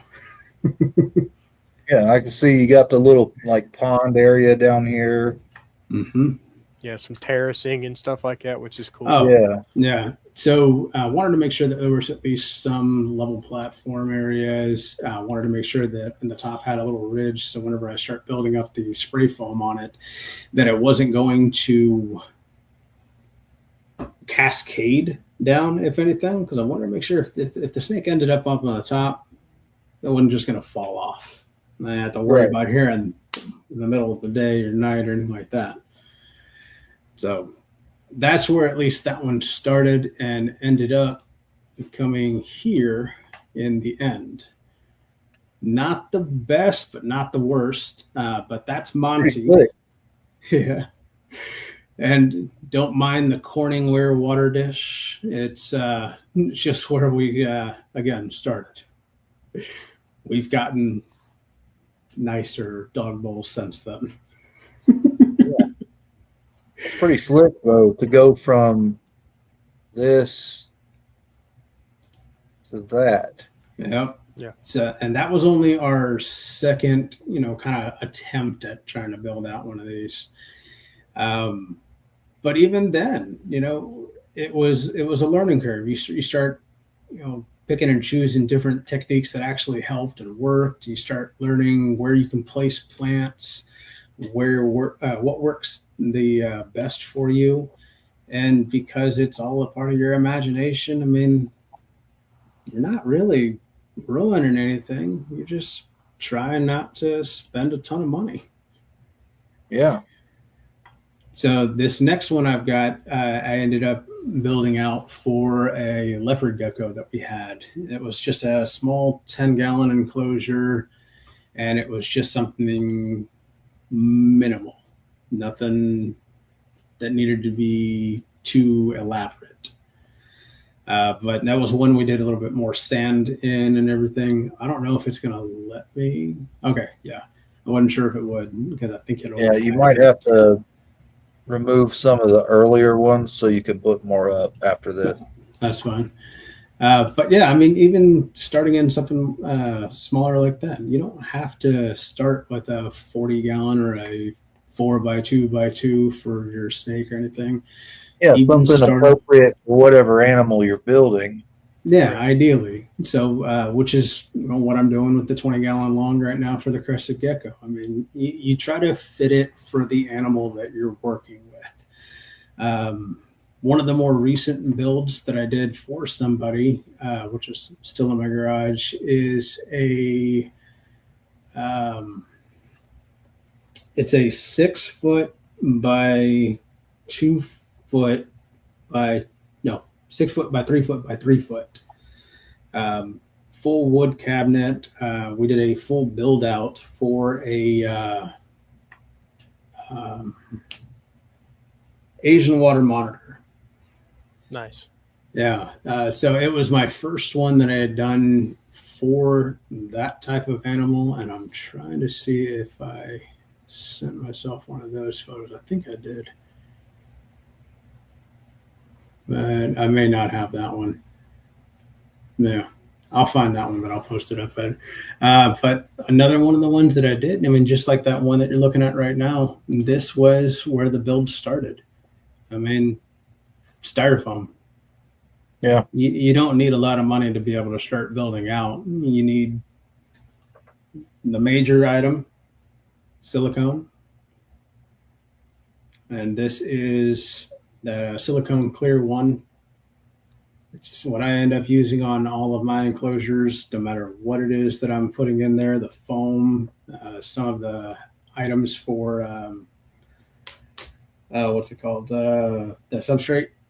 When you're putting a lot of that on there, you're using this, you rub it all over that foam stuff. Whenever you're finished with that, add your substrate on there, your cocoa shavings or sand, whatever it is, and go from there. I mean, it's all whatever your imagination is to have fun with it. And that's what I definitely want y'all to do with these bioactive builds we end up doing is it doesn't have to be any specific parameters on how it's got to look or what animal it's for. Whatever you end up building, whatever you end up selling, as long as you donate to a organization or a charity of any type, it doesn't matter. I mean, as long as the animals are still going to be able to live in it and thrive in it. Yeah. So we ran through a few little ideas back and forth. John and I talking kind of in the background, Okay. and we were talking about maybe getting with Richard, which is the show organizer. Oh, nice. Yep. See if I can. Where his comment is, right here. So this fella right here, he's running the local show here in Richmond. Nice. He also has one in Findlay, Ohio, that he does. And getting an idea of some different animals that will definitely be at one of the shows. And this is going to be, I don't expect to have this done next week or anything because I've got to do the research on this as well myself. Oh, yeah. And then we got to figure out. We want to talk to Richard and see what kind of animals are going to be there. We want to build something, at least for John and I, that would be someone could be able to get that enclosure and pick up an animal, not necessarily from my table, like pick up an animal at that show if they don't have one already and go home with a full package. Yeah. And we actually want to do a drawing. Yeah. And this is just us giving back to the community type thing, Oh, yeah. So that's what we would like to do with ours. We're we're not going to require you to, oh, that's me, to Yeah, do the same. You know what I mean? right, But right. that's just kind of an idea we had. No proceeds, just us giving back. And I'm not going to lie, it's going to give us a little publicity for the show too, because we're going to have content on it. Mhm. Yeah. Yeah, So which is No, fine. Yeah. the whole it's going to creation be something process similar. from find the enclosure to build the enclosure to final walkthrough steps of the enclosure to the actual raffle of the enclosure raffle off. But what when we were kind of hairballing the ideal at the Yeah. 1 year anniversary, we kind of wanted it to be more of like a challenge of content creation, especially for a lot of us, in the community, in this group here, everybody in the comments, you as well, John. Mhm. We set kind of a baseline parameter of, hey, whatever you put into it, it has to fit within this, this constraint, right? Okay. It has to be a 20-gallon, or it has to be this, but giving it full autonomy for species, right? Mhm. Yeah. But as we do the creation of the process, we all go and find an enclosure. We all go and we purchase our materials, and we're recording the whole process from start to finish, and we're putting that content out there on our socials as well Love as it. on the breeding grounds page as well, to allow some more buzz around the competition. And then when Mhm. everybody finishes, you take that final snapshot of the enclosure, right? And then we do like a voting panel of Yeah. vote for the best, kind of thing. And whoever Mhm. wins, this is just me kind of ad-libbing here. Whoever wins, there may be a trophy involved. You know what? We'll go that route. Yeah. I like the idea, but I would probably go a step further. Before you start going into the build itself, why don't you even poll the or whoever it is that you're going to be doing the enclosure for, on what type of animal you should be doing it for. That way, it's a little bit more defined on a lot of the cleanup crew that you're going to end up putting in there, a lot of the different plants that you're going to have in there. Because if you're going to have live plants, you want to make sure that they're going to work with the animal that you're putting in there. Right. Yeah. And they'll be able to, once we actually get a little bit more into these parameters on the specific species or anything, a lot of our plant guys that are in here will definitely be able to help us out with what would be more of a thriving item for that enclosure, and to make sure that we're not putting anything there that's going to cause any harm to them. Right. Yeah. So I mean, maybe we pick out like a handful of species based off of like common local shows. Like, hey, especially for me and Satch, what's common at the local show? We spin a wheel and say, okay, I got an Ackie monitor. He got a leopard gecko. So they're polar opposites in a sense, so you have to build two different enclosures based off of just kind of a random spin thing. So then it forces you to do research on an animal. It forces you to do research on habitat and all of this. And if we record the whole process, it allows to kind of give people a little bit more insight in a way, right? Yeah. So some just people, like Richard said, first thing to decide what animal to build the enclosure. Yeah. See, and that's exactly what I ended up doing with these, because I knew they were going to be crested gecko enclosures. Then I knew that these already had pool noodles in them. So I knew, hey, look, the base of it was already going to start off pretty inexpensive. And I love that. Right. Yeah. Right. Yeah. So, I mean, it comes down to let's get a list of some animals. Let's throw it into random picker, spin a wheel. Hey, you pulled this, you drew that. And then we draft everybody. I would like to open this up to anybody who can film content, really.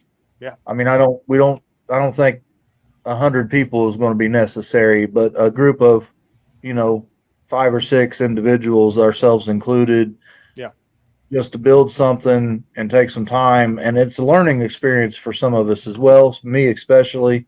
And then, do the research, build something out, and film yourself during the shopping period where you're looking, whether it be Facebook Marketplace or all of a sudden somebody who owns a pet store is running a flash sale on a certain item or Come on whatever down to that is. Facebook Marketplace. You got everything you need. And I would actually go as far as trying to get some footage going into the store, purchasing it, picking Yeah. things out and purchasing Oh, it. Yeah, man. It's like the I'm doing a whole full docu-series. yeah, thing. yeah. I think it'll stir up the right amount of attention. I know that when we were kind of spitballing, and I'm like, imagine if we were recording the whole process. Like they're with us as we're sitting here doom scrolling Marketplace. They're with us when we go into the pet store. They're with us when we go to an expo because there's a close expo. It's like, oh yeah, let's do that. As much as I would love to volunteer my Marketplace, the random things that come across that screen are not something that would be suitable for live entertainment. I'd imagine it looks like a Temu when you're like, what in the hell is that? Wait a minute. Oh yeah. There's fish, there's snakes, there's enclosures, there's wheels, I'm still into cars, whether they be Hot Wheels and or regular cars outside in the builds. My hobbies are very vast and large, and as you can a lot of my equipment that I have for a lot of these videos and all stemmed back from when I wanted to do voiceovers before. So of course I've got a handful of things that I don't need anymore, but at the same time I can still be anybody I want for the time being. There you go. Yeah. That's so awesome. I'm kind of balling on the budget on the tech world, the tech world, because I don't even have a good headset or microphone really. So dude, you don't need to spend a ton of money for it. In all honesty, I've got one that I gave my wife for whenever she was working, in her office. She works from home and everything too, and that's super beneficial. It's helped out a ton. But I bought her one off of Amazon. She said it was better than the one that's built into her computer, better than the one that her company sent over to her. But she recently got a new one from them, and it's actually substantially better than the one I gave her. So she was like, "Here, take your microphone back." Yeah. Well, I've been looking at the DJ. I think they're DJI is what they're called. DJI Mini. Yeah. So you can get a charging case, and it's got a receiver that you can hook up to the camera. Yeah. And then it's got the lapel mics, and the one I'm looking at actually comes with two. Yep. They're not bad. Some of them are a pain in the butt to get connected to your phone, and then we know that firsthand. We were live from an expo, and about halfway through, our audio just quit. Yeah, I saw that one. Yeah, and then we had a little bit of growing pains setting up with Richard here when we did our interview with him before the first Richmond show. Yeah, so that was actually an experience for all four of us at once. That was their first time sitting down for a podcast. Yeah, our first time setting up in a remote location. Man, I enjoyed that. Separate locations. Our first time actually sitting down for a podcast together in the same room. That was wonderful. That's the reality of it. The round table was nice, and eventually I'm going to end up coming out there to see you guys, and I'll end up bringing an enclosure that y'all can do an auction for if you want, or a donation for. So I don't mind doing it, and eventually, if it's going to be a part of my road trip route, it's going to happen where you're going to end up with an enclosure to give away. Yeah. Okay. So we can collaborate with that one. I don't care if it's a 40, a 55. We can get a 120 gallon to start building a really nice build out. I've got time. It just may take me time to get there. Right. Yeah. I'm gonna start small. I believe. I would like to do maybe something like a 20 gallon or so, or maybe a 50 gallon front opening type of deal. Like something I can still fit my big arms in to work. Yeah. But yeah. So, and you've seen in my videos how much trouble I was having with this 20 gallon. You know, I'll just take the little blanket off of it real quick. Yeah, let's blow you up. We'll show it off. Oh, well, there goes the other hat that she made me. Nice. I was so excited. Waterproof hats too.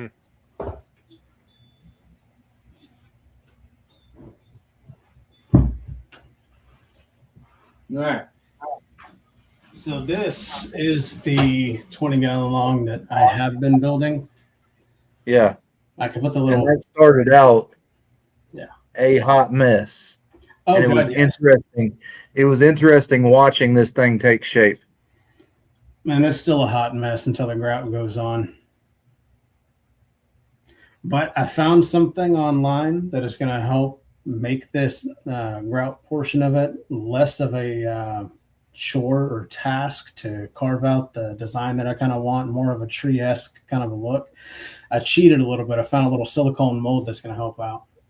Yeah, yeah. So where is the full build, all the progress pictures and stuff posted? So On the I end up posting the bulk of the project videos and the pictures on my Facebook, but it actually runs through our Instagram as well, which is our Big Ten Exotics. When it comes through, it ends up on my personal page, I should say John Yeah. Woodland, but I end up tagging the Parkinsons and pets as well as the Big Ten Exotics, depending on if it's actually can contribute to one of the snakes in the or in the group. That's the only time that I'll end up going Big Ten. Otherwise, these are just therapy builds for me, something to pass time and keep my hands and my mind working. Because if you haven't looked it up ahead of time or anything like that, with Parkinson's being one of those neurological degenerations things, slowly it's gonna take away a lot of your functionality with your hands, being able to hold a fork at one point. But we're not going to get to that point just yet. I'm not going to go down that road because you know what? I can still move everything right now. So we're going to keep doing this stuff.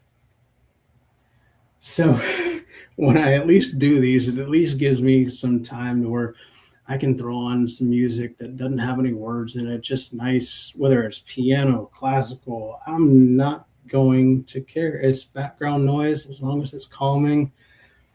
I start digging in on this handful of razor blades and or trimming tools, and it almost takes you to a place to where you're not focused on yourself anymore. You're carving out. Yes, thank you, Mitzi. So much, Mitzi. Yeah. You're building something that is bigger than yourself. You're building it for a life to stay inside of, and of course, for me, animals are something that I'm extremely passionate about. So I don't want to put my animal inside something that I know is going to kill him. So every one of these enclosures, if you're going to use any of this spray foam, let it air out at a minimum 24 to 48 hours once the build is complete with the silicone, the foam, or whatever it is, even in between the processes, at least 24 hours.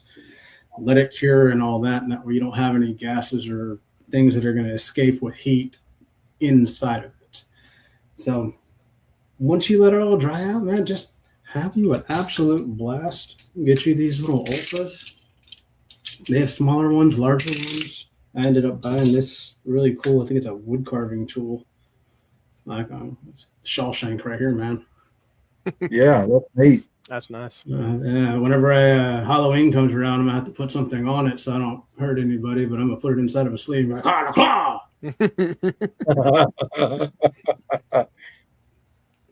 But that's a clippable one right there. Yeah, absolutely. You got to clip that. So you got a new follower. Yeah. Python Porter Will, he subbed. Oh, yeah. And anybody else that's not following him, at least sub and follow him and go check out that build. Well, you said it was a gecko, crested gecko, correct? Yes, the enclosure that he's making, the one right behind him. Mm-hmm. It's pretty cool to see where it started and the little bits and pieces of each step. It's pretty neat. Man, I think it was yesterday I posted a video of the hyperlapse of the process on it, where I swear each one of those little segments of that hyperlapse was about 15 and 20 minutes of actual trimming, trimmed down into like 9 seconds. Yeah, so, yeah. Don't let the fast pace, don't let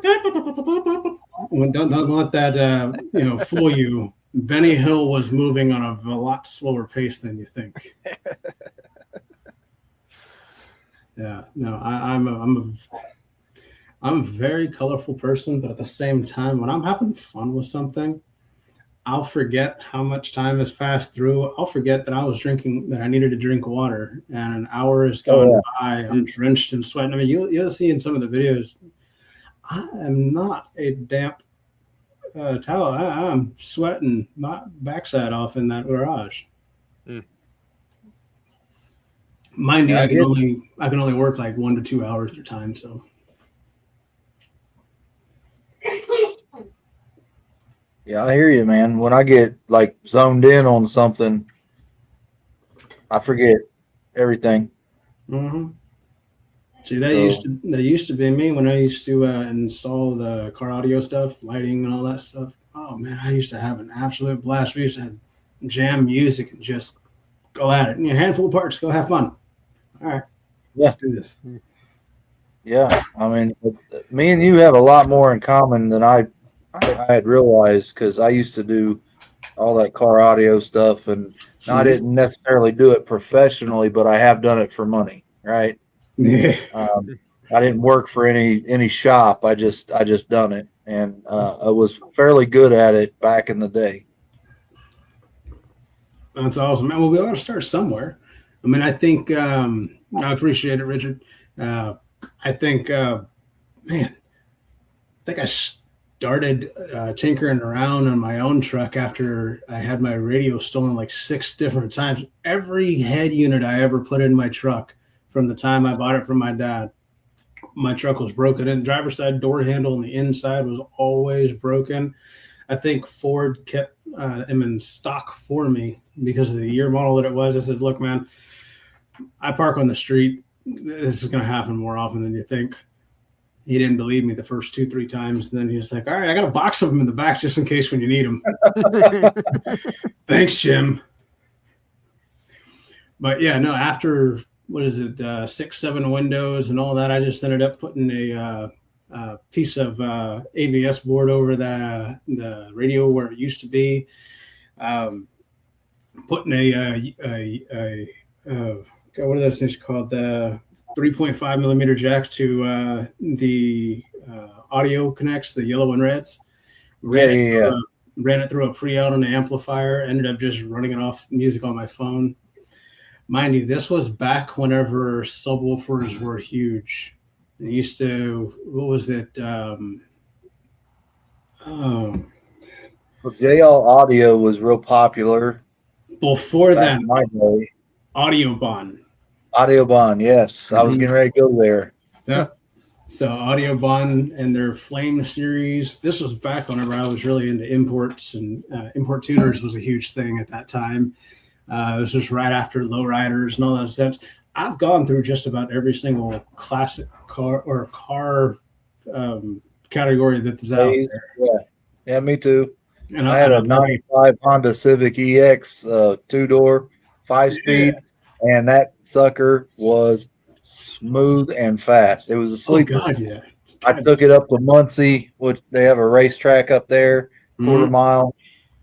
Oh yeah. So it was mid 12s before I got tired of messing with it and went on to something else. Well, I'm not going to necessarily incriminate myself on here because, there was a handful of, I don't even really want to call it evading really because they weren't catching us anyway, but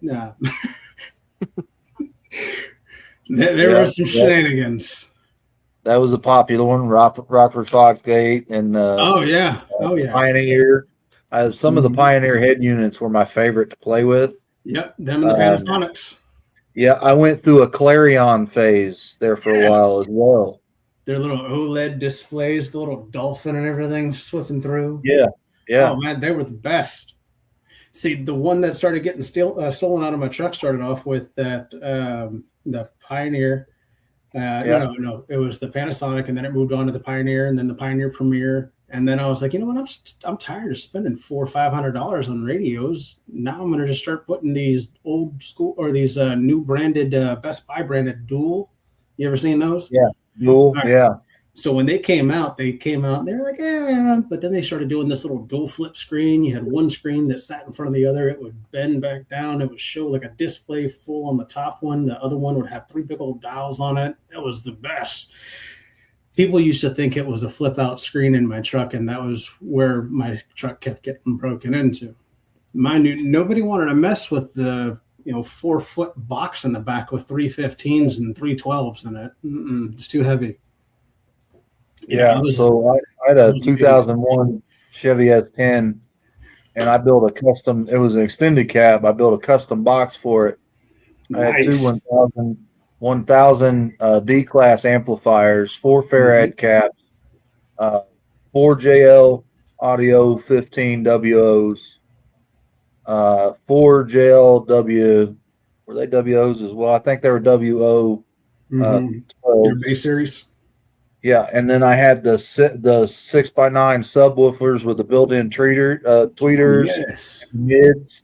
I had 4 of those back there, and all the mids and highs. Yes, please. All the mids and highs. Yes, ran a crossover and pushed a 600-watt MTX amp to run the highs and mids. And I had 1,000-watt crystal voice coil dome tweeters up here, and those ran on their separate amp. And I had everything on switches to where I could kill the power to everything. I could run just the highs or just the bass or just the mids or whatever I wanted, or I could switch it all off and just play the radio. Man, get it Fast and Furious. That was what's up. Yeah. It was my fun. Man. Did you have the LEDs too? The lights underneath the car too? No, I never did that. No. I did have the carpeted bed liner with a mattress and lighting back there. Nice. Man, those old Nissan hard bodies and stuff like that with the carpet and the little bed covers. Yeah. And you start getting a little scissor action. Well, I had the color matched hard tonneau. Oh yeah. And all the lights and it was pretty. It had the frills like you see in them lowriders, all that. It's making a comeback, right? Yeah. Yeah. Hydraulic stuff. I've seen a lot lately. A massive comeback. Oh yeah, no. I got a buddy of mine out in St. Louis that's bringing back the old school Volkswagen Bugs. His is completely laid out, air ride suspension. He does paint and body work, and he ends up doing everything out in his garage. Phenomenal builder and an amazing painter. I won't plug him on here because it's absolutely nothing to do with us, but wonderful guy. Blake is phenomenal. You can drop his socials and promote. It's all good. We promote everything on here. We're not just reptile people. We're into everything. This is not your typical exotics or reptile page because we have everything. We talk about everything. That's fine. So we started this so we could learn more, and so we could get on here and meet new people and hang out with our friends. That's what y'all would love him, man. So he owns and runs a company called Asphalt Army. And back when I used to get some die cuts from him and everything like that, I used to put him rep it for him out here in Houston for him, and I would always get questions. It's like, why does it look like it say Ass Hat Army on your back of your car? I was like, whoa, look, that's just the font. It's asphalt. It says ass hat. It's like, all right, whatever. That's hilarious. But wonderful group of people. I mean, I've gotten away from the show truck industry for quite some time. I mean, I've had my little stints within mini trucking or the other magazines out there, a handful of different videos and such. We were car shows all the time. I was with a truck club called Vertically Challenged. Did you ever go to a cruise fest? I didn't. No, we didn't. I didn't do a lot of venturing outside of Texas back then. I mean, there was like Mardi Gras for car enthusiasts, man. Man, my Mardi Gras is semen. I still have. So I within my 22 years in the automotive industry, I have had one request, and I still have yet to be able to fulfill it myself. And I've been wanting to go to SEMA, which is the Automotive Aftermarket Conference out in Las Vegas, before they completely outlaw it. And I've been trying almost every single year to, try to make it out there. But over the past handful of years, you have your setback after setback after setback. And now we're, back down to ground zero. What do you do from there? You got to keep your hopes and dreams alive, but at the same time, you got to stick with your harsh reality is, look, you get there when you get there, but try to make it to there first. Yeah. Yeah.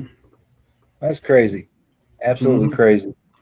Oh, yeah. Like, we really do have a lot more in common than I had originally believed. So that's wonderful. Well, next time we do this, I'll pull out the magazines that I'm in along with the other things. I mean, I will. What stood out to me the most is if you look right behind him, Satch. Oh yeah, he's got a Sasquatch. Yeah, it was yeah. With a raccoon. There you go. Yeah, I saw it. So my wife actually bought me one very similar. Amazon. To put up above the door right over here while I'm on podcasts. So it'll be over here. Nice. Like you can't really see because the camera's going to follow me, but it'll be right over here. Nice. Well, I mean, Ratcatraz is right below it. And I figured Sasquatch was watching Ratcatraz. Why not? Yeah. So I built a gas chamber, and I got the little welding cart, put my bottle on, and all this. And I built out a couple different size I swear chambers. to God, you better not have called it Auschwitz. I did. Mauschwitz. Yes, we are going to Auschwitz. I should stop. That one's going to end up getting me in trouble. Once I'm going to get canceled in a week. Yeah. Now, I did not go as far as getting the cricket out and cutting up a sticker to put on it and actually label it, but that's what we call it. Nice old iron rusted like sign over the top. Yeah. You gotta make me one for Ratcatraz then at least, because that one's not as bad as Rat Switch. At least there's no gas chamber. They go by voluntary tribute, or what is it? Tributes. Yeah. Yeah. What was that? The Hunger Games or something like that? Yeah. Yeah, Hunger Games. Man, I had one jump out of that enclosure at me when I was doing feeding one day. He was like, "I volunteer." Yeah. Well, the jumpers and the biters are the first to go. Gone. I gotta ask you this, and I do this just for safety purposes, but if you get one that's a pretty aggressive biter that's biting the cage before you even take it out, do you brain them first? No, cervical separation. Yeah, you don't. Yeah, so I'm not gonna get into it because we're on live on YouTube. Yeah. But there is a couple YouTube videos covering it. But if that's something you'd like to learn how to do, I can send you some links and I can talk you through some stuff. It is great for like onesie twosies. But when you have a collection of over, around the 100 range, you're gonna want a gas chamber. You're going to want your own gas chamber, yes. Yes. See, I told you this is going to get me in trouble. It's all good. This was the other reason why I'm not allowed to do voiceovers anymore. You get me at a toy store around Christmas. No, it gets bad. I'm down with it. I'm down with it. Oh yeah, no. And then I've even so this one's my favorite, and I don't know. I know my sister's watching, but hopefully my nephew's not. Every year for his birthday, I will send him a video of me with a puppet that I have, Kermit the Frog. Legitimately has the little wand for the hand and everything, and every single time, every year, I will send him one. Hi, Noah. Look, this is Kermit. Happy birthday! We're all here. Hello. And he absolutely loves it. So I at least try to keep that tradition alive until he's just like, Uncle John Boy, I know you're not Kermit. That's awesome. Eventually, they all give up the dream that you're that childhood fun one. And you're like, oh, Dad, you're embarrassing.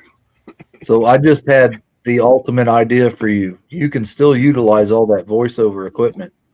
Oh, I'm sure. Yeah. I mean, all of your reptiles, they need voiceovers. You've seen the reel. Yes. Where they give them different voices and stuff. That that's the ticket right there. Yeah. Oh, don't worry. I mean, I understand. I know there's going to be a collaboration somewhere in here on a handful of different videos and such. And then all these builds are always going to have some kind of a character portion of me in it. There you go. Yeah. There you go. Yeah. So I have another question for you on the enclosure side. Are you set up for, or are you willing to research what it takes to ship one? So it's a touch and go kind of question. It really depends on what the animal is, the amount of glass, if there is glass, or if it's wood and Lexan. Because like the enclosure that I did for a buddy of mine, that one would be a pickup and delivery kind of a thing because of the sheer girth of it. But the smaller ones, as long as I can pack it well, you shouldn't have any issues on the shipping. But as long as it's within, a little bit of leeway space. If you're local, I don't mind delivering. If you're out of state, if it's something that I can collaborate with you to drop off, let's say on a road trip or even meet somewhere, or if it gets to a safe enough condition to where I can pack these things without having to worry about the glass breaking on them, I'll do that. I don't mind it. But I would probably say a bunch of this is kind of just build it. If you want to buy it local, fantastic. If you need it shipped, I would probably advise something outside of a glass enclosure just for safety's sake. And at least PVC or something like that. Because the last thing I want you to do is buy an enclosure build out, and then by the time you get it, it's in 12 pieces, and you're calling me like, dude, come on. And so, look, I can't do anything. Y'all know how FedEx is already. And so that's with all these animals that show up sometimes on delays and everything.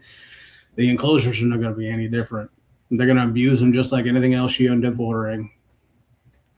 I have friends that work within those industries. Some of them are not the nicest with packages, so I will not talk about that. Yeah. And especially if the house that you're going to has an angry dog like mine, you're going to drop it. Yeah. Right over the fence. Oh, okay, there you go. Like with a lot of the live animals and some of the larger packages, it's usually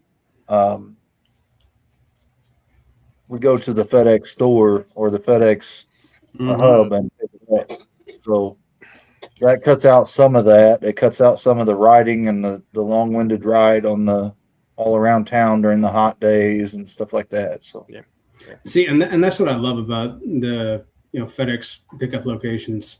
I don't have to depend on somebody maybe knocking on my door to let me know that they're here to drop off a package or something needs a signature on it. Instead of just putting a sticker on there and no. That's a live animal. I'm coming to pick it up. Yeah. That's fine. Yeah, it's priority overnight. If they open at 9, you're there at 9. Oh, absolutely. Oh, and the same two ladies see me each time. They're like, no. You said it was the last one last time. Oh, and she is an absolute hoot, Cheryl. I love her. She's hilarious. But every single time I go in there, she's like, I know what you're about to say, and you said this was the last time. I said, yeah, but I got another one coming next week, so you're going to see me again. I'm sorry. I got to the point where they know me by first name. They don't check my ID anymore. They just know me, right? Yeah. And they're asking me, hey, what'd you get this time? So I'm like, all right, well, I gotta open it up to Validate Life. You want to check it out? And here I am in the middle of the FedEx store pulling out this big old snake or this little snake or whatever, it's fun. Yeah. fun. No, she won't even let me take it out of the package. She's like, you better take that out to the. And I'm never alone there either. There's always 2 or 3 other people picking up something as well. Someone was picking up a spider. Another person was picking up 3 snakes. I was picking up 2 at the time. She was like, last one. All y'all last ones? They know better. They know better. It's a bad. Yeah. It's a hobby and it's a habit. You know, it's a bad habit.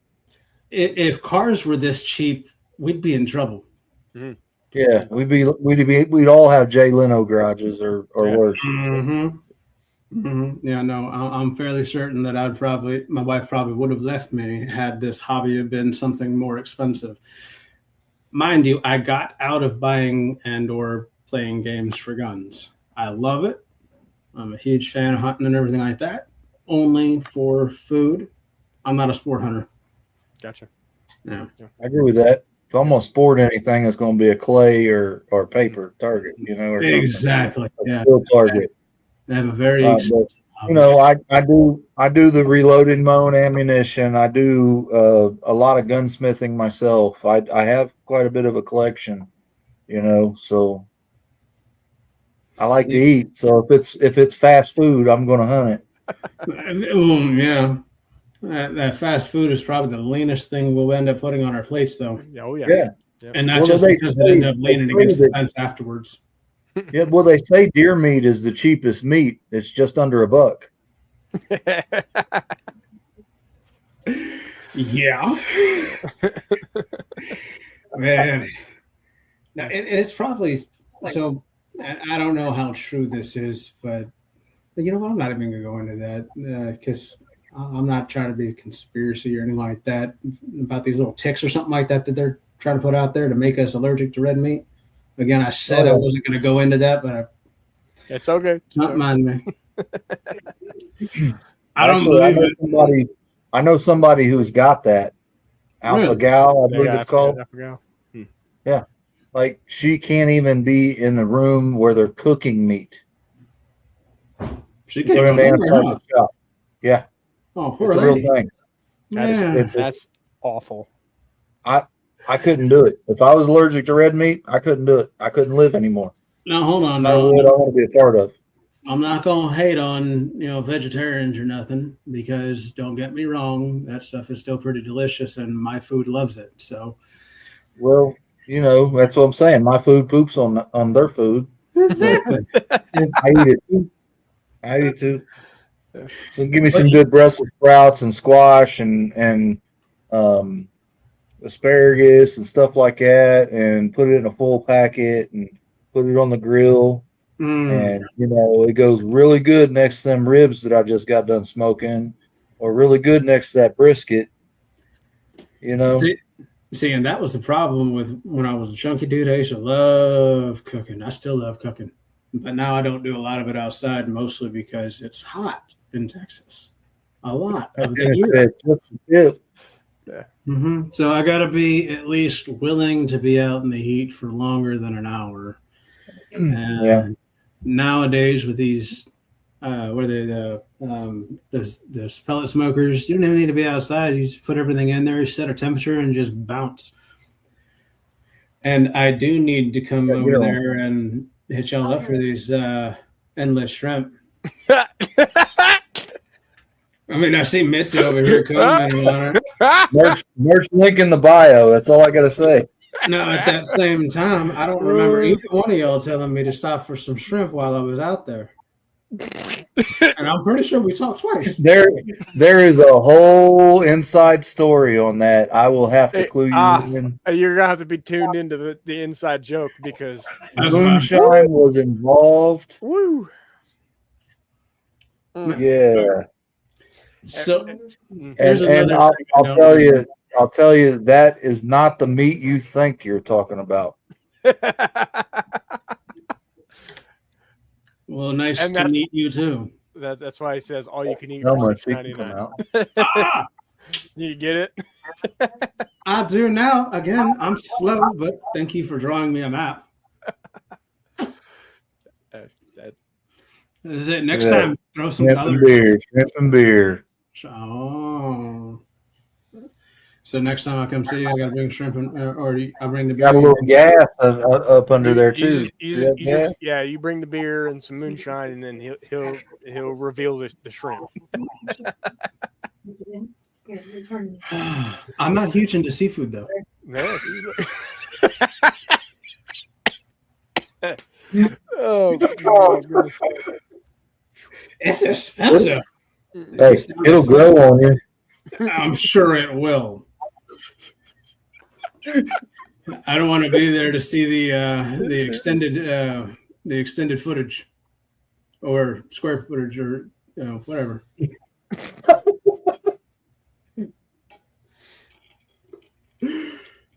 So this is about where it ends up being more of shenanigans and random conversations. Yeah.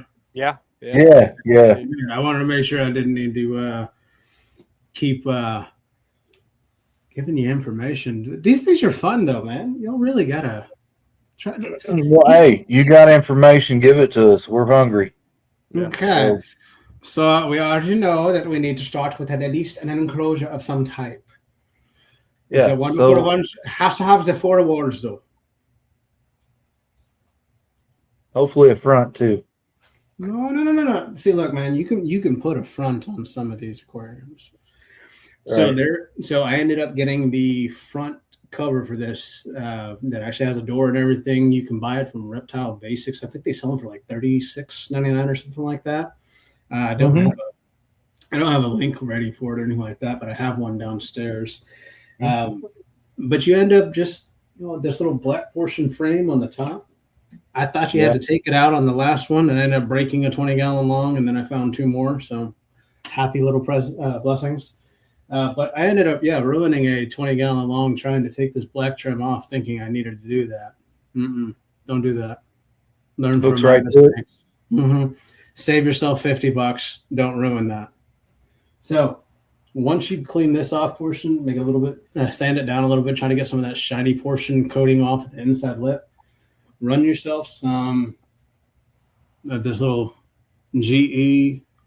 Yeah, same 100%. Stuff I use. Yeah, but make sure you get the one that says silicone 1. You end up getting the silicone 2. Apparently, there's mold inhibitor or something like that end up getting gases out whenever it's heated. Yeah. These don't need to be heated because they're for a crested gecko. I learned a lot about them. They are some of the most easy animals to maintain. They don't need UVV. They don't need heat. They don't need anything like that. A little bit of moisture, humidity, and you're good. And give them something to climb on. Well, if you keep them in your reptile room, it's generally ambient is high enough to sustain them. My wife calls my office the terrarium. There's about a 12 to 15 degree difference between this office and the rest of the house. Yeah. She's like, get out of my way, you lizard. And she says that to me. See all the abuse I get? I mean, it's mental too. I'm kidding. I love her and she loves me and she's watching right now. So if I go missing, I'm kidding.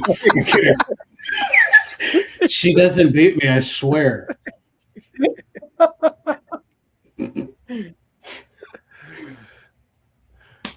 Where was I on this? There's a door. The door. Yeah, there's a door. We're past the silicone part. She was yelling at me in the background. Y'all couldn't hear that probably, but anyhow, so you get the little vivarium cover door on it. Once you hit it with that silicone on there, make sure it dries, and then make sure you pay attention to this part. When you put that door on, make sure you're still going to put a little bit of foam or something like that on the bottom. So prepare for that. Otherwise, you're going to get mold underneath it all. Yeah. You don't want that moisture. So, yeah. What was she? Oh, that. She did yell at you. Yeah. See? Yeah, she's on my son's account. She's yelling at me. Happy life. We understand.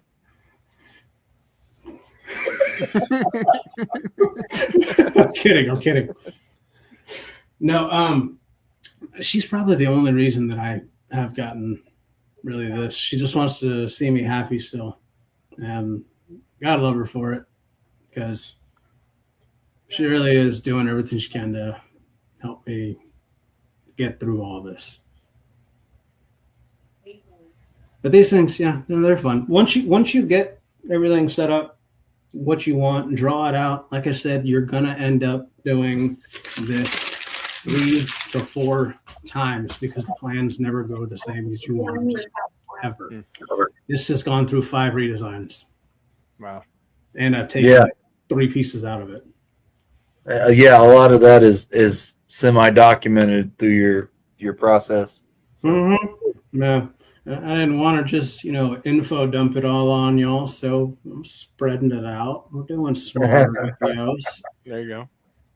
By the time we're done with it, you're gonna be like, "Good God, this thing took 4 months to build."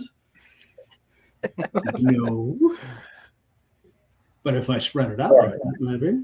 Yeah. But no. So I'm at that point now to where I've already got everything covered where I need it to. I need to find myself the proper grout for it and start running my molds. Once that's done, I've been learning about this portion of it, but you can tint grout very similar to what you would do with wood. Like you're ending up putting the different browns and grays or silvers, whatever it is, reds, especially if you want it more for like your bearded dragons or your leopard geckos, or anything that requires more of a desert-like environment. I know there's, what are the Euromastiffs or Euromastics or something like that? Yeah. Those animals. Even a bearded dragon is more of an arid species. Yeah, but the fun part about those is, you have to have a hot spot for them to bask in. But outside of that, they'll roam in and out of their enclosures as they please. So they don't have to be constantly in that enclosure. I've seen videos where people just leave their enclosures open. He'll go in there when he wants to, when he doesn't. And he's got a little stairs, ladders going down. He's got a little condo area, a pool, and all that stuff. Some of these animals get treated better than we do. Have you seen the videos? I think it's on YouTube, or it may have been Facebook. The bearded dragon that has the socks. Yep. It has a sock that it drugs around, and it loves on this sock. It sleeps with it. It humps it. It does all kinds of crazy stuff to it. I'm telling you, the animals are just terrible. Terrible. For some reason, it attached to this sock, and that's its thing, It's like having a feral pit bull. All it's going to do is just run around and hump things. I don't care. It's cute sometimes. Sometimes. Sometimes. It's like, oh, we're going to get puppies. And it's like, all right, you got to stop messing up my furniture now. Seriously, get off.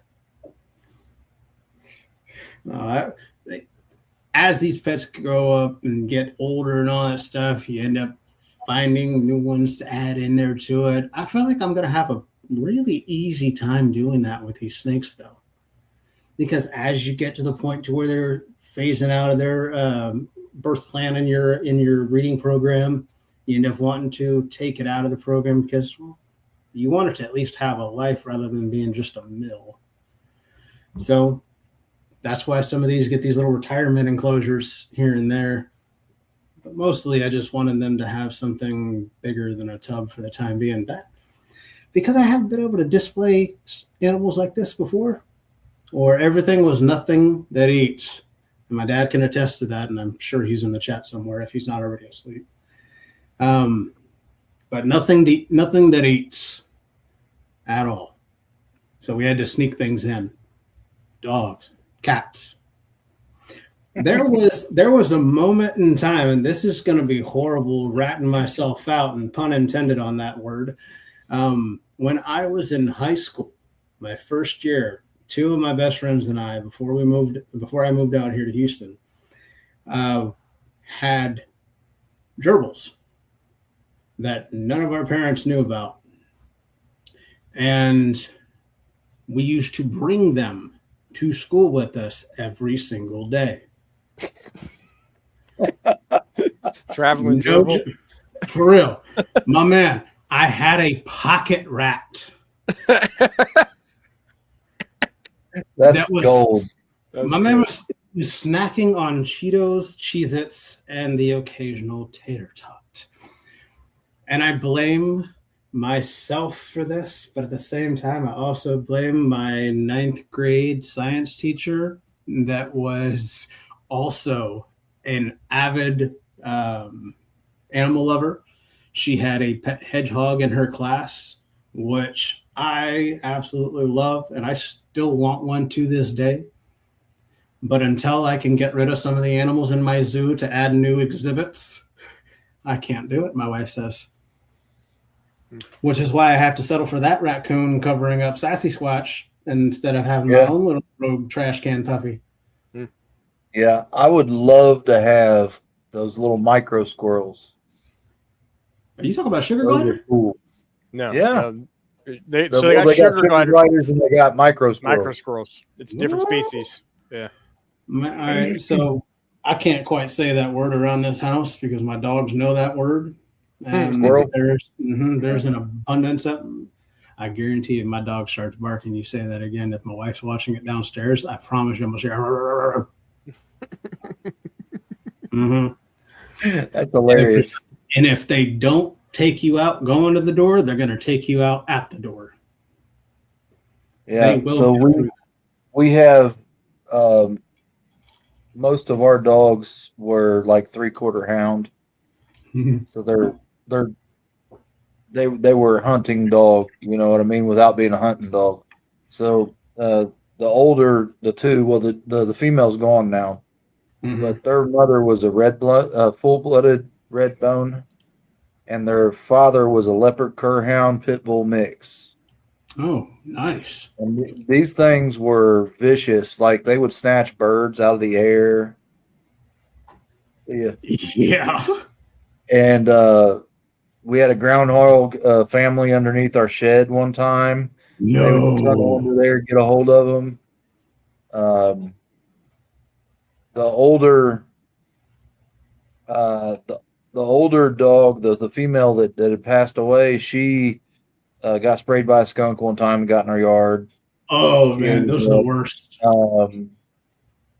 We had possums in the yard once. The dogs got. I mean, that is a weekly occurrence here. Yeah. And well, we live in town. I mean, we're not that far away from wilderness. You know what I mean? But yeah, they would just like decimate everything that entered our backyard. Yep.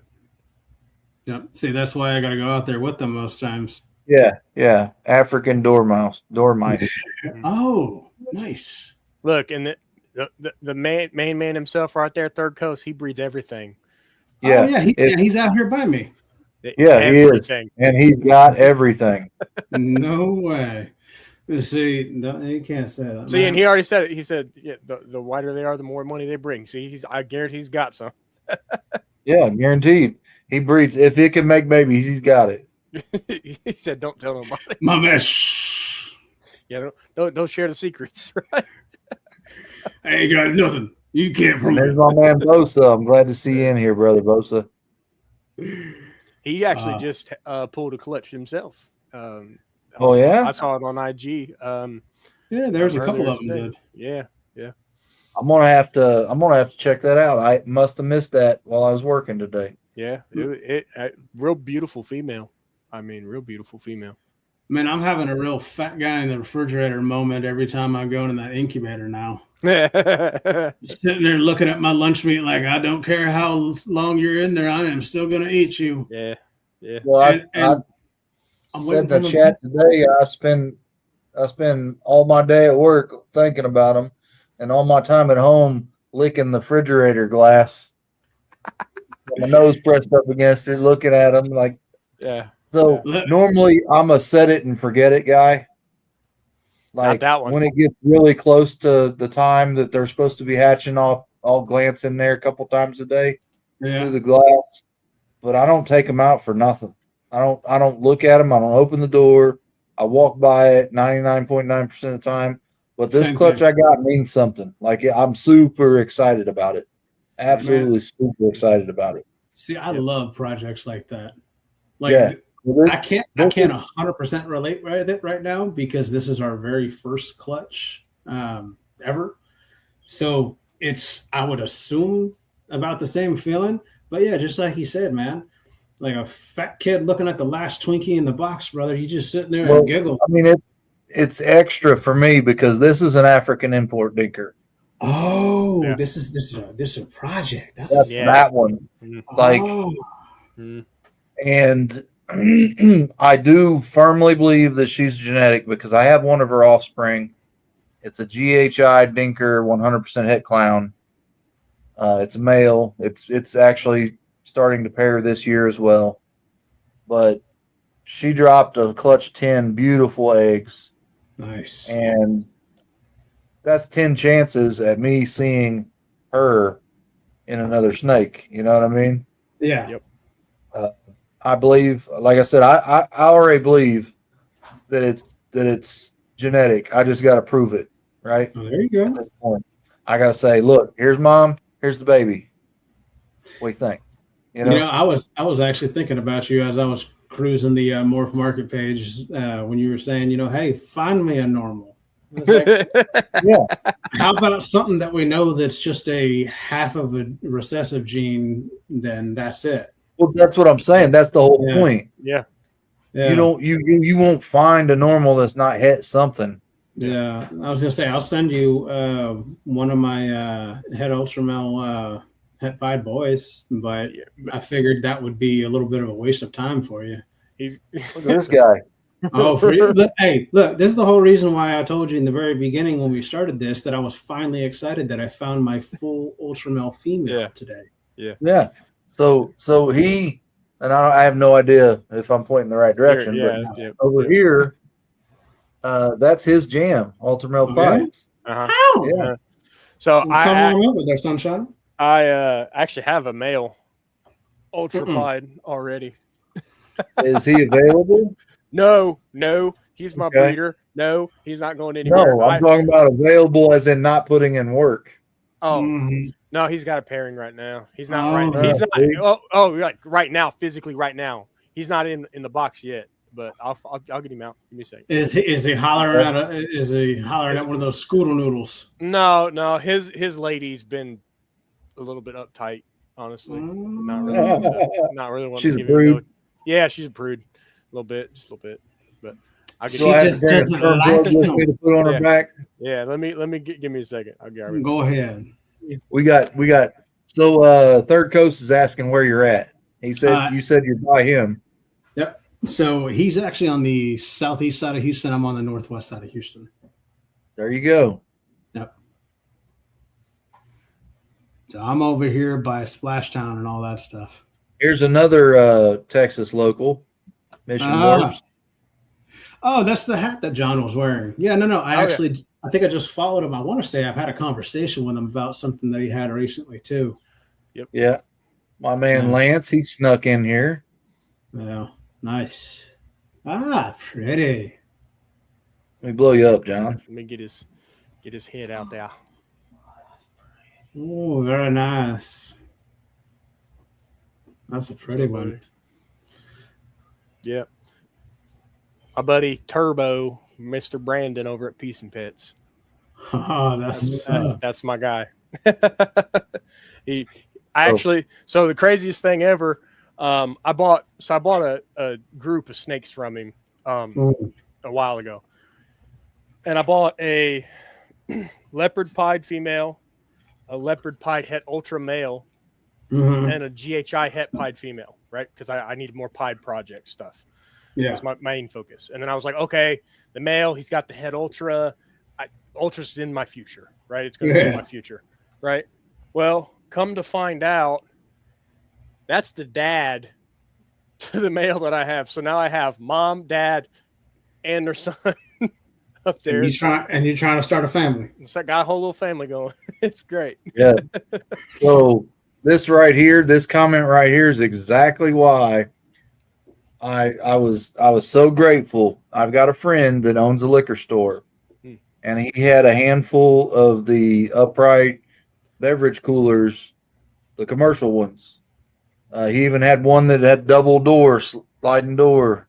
And instead of they quit working on him, it cost him money to get rid of him.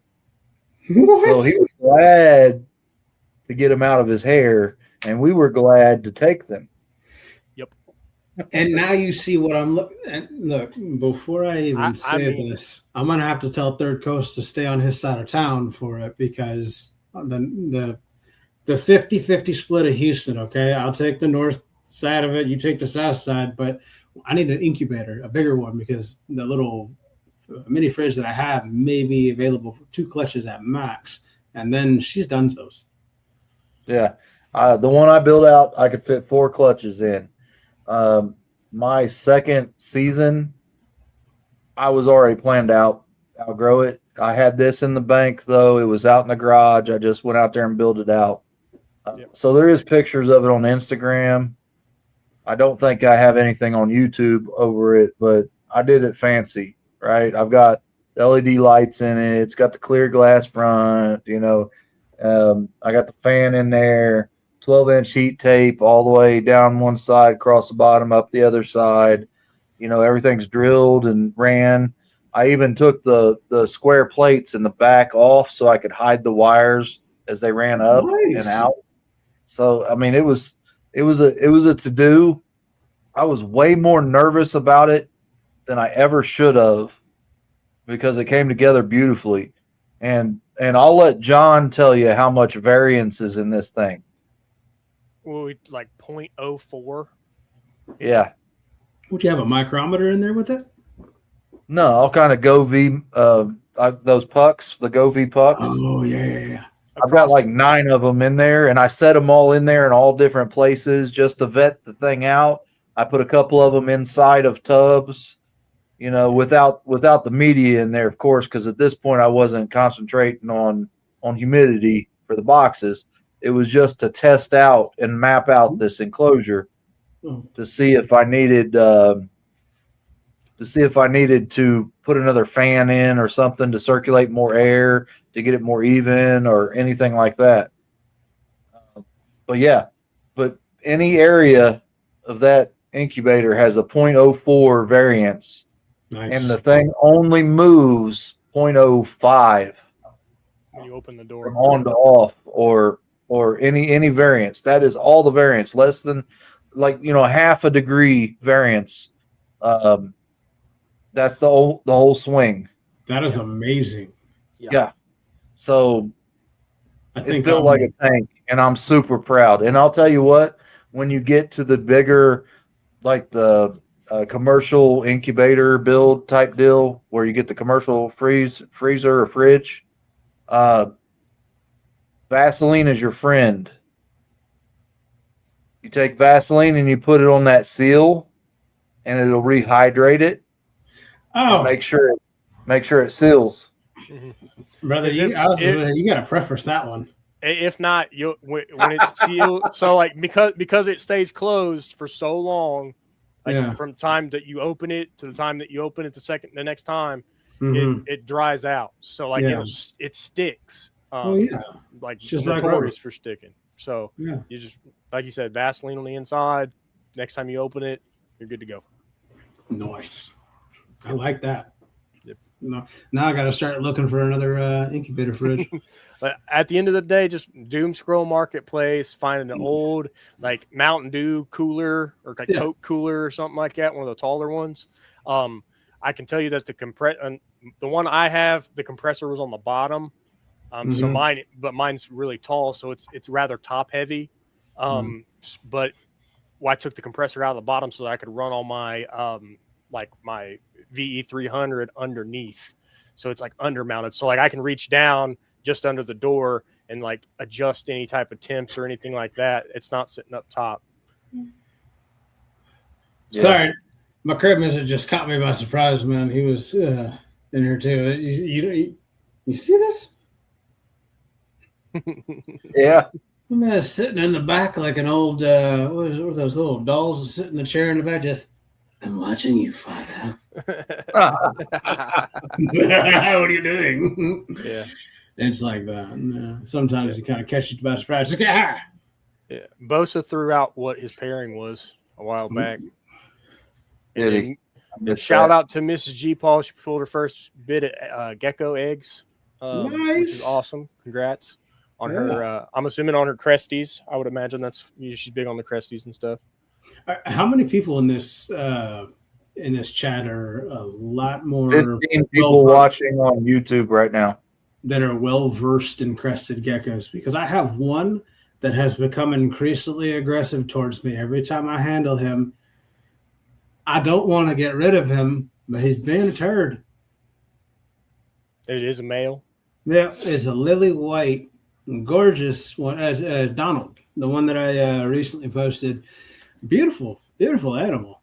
But every time I go to handle him, he looks down at my hand, doesn't even look back at me. He just looks at it, cocks his head sideways a bit, and goes to town on the inside of my hand. Yeah.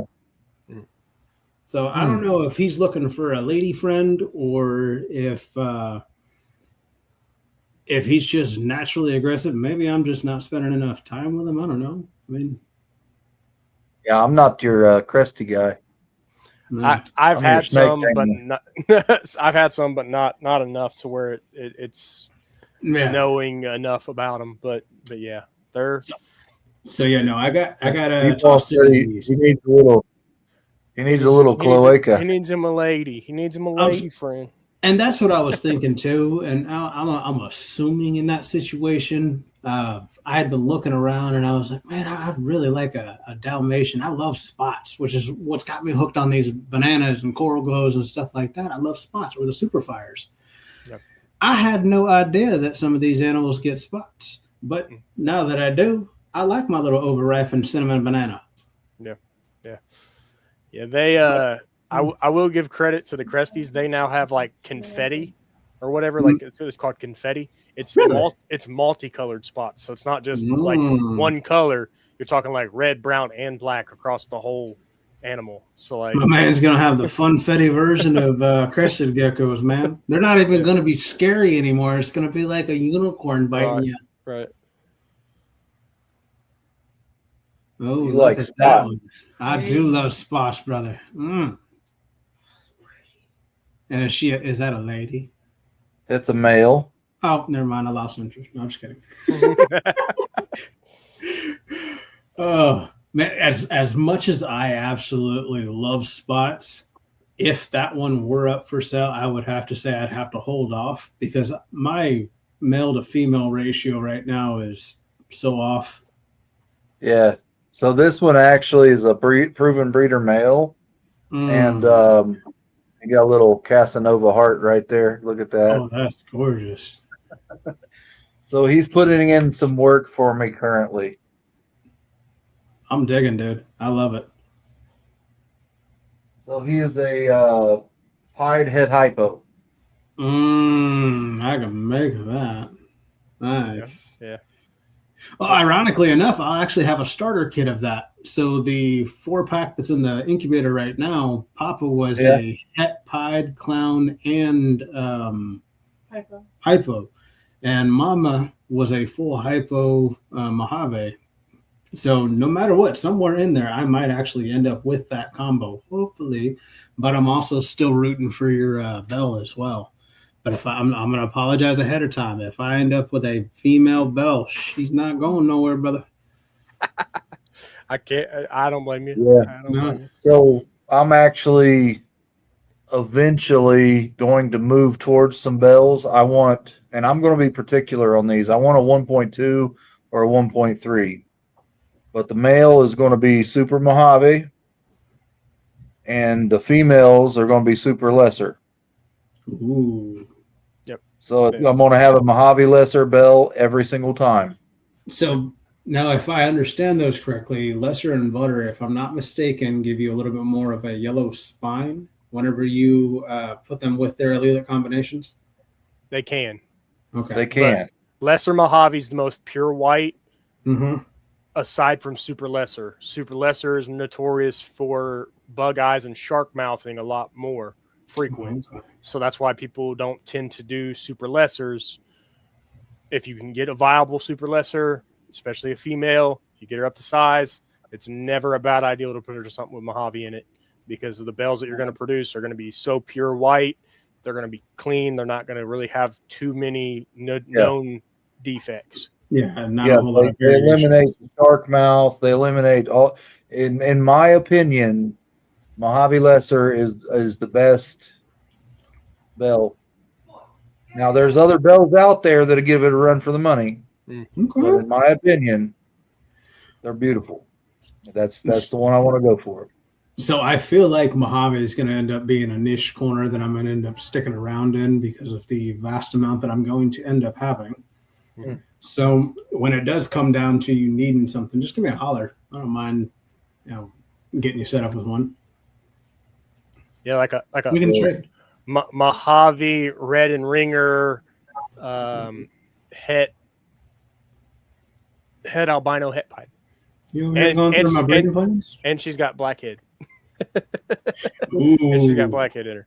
So I'm a dark more fanatic, but I also love me some ultra males. So anything that like really piques my interest is like that, the major contrast animals. So now he doesn't move also. Looking for a picture, a specific picture.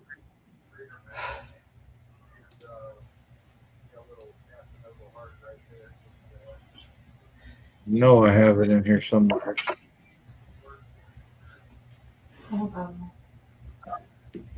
He decided to What? So I have a red stripe genetic stripe, possibly het hypo. You have my interest. Female. And she is paired to a GHI Mojave, 100% het albino, possible het G stripe male. Nice. Are you a G stripe guy too?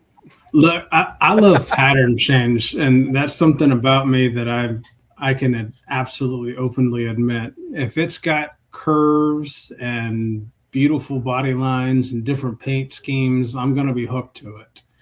Gotcha. So, like for me, classic cars were always that. I mean, I'm going to be rebuilding a 51 Chevy Deluxe 4-door family car that's been in our family for quite some time. I'm trying to bring it home on the next family visit up. But my goal is to basically get that back up and running for my grandfather to drive again before, we all leave. But that's the ultimate goal with that car. I don't care what it looks like exterior wise, as long as it's safe to drive. It's got, good brakes and good tires underneath it. I don't care if there's a Flintstone brake pedal we got to use because there's too many holes in the floorboard. We're gonna make it drivable. Nice.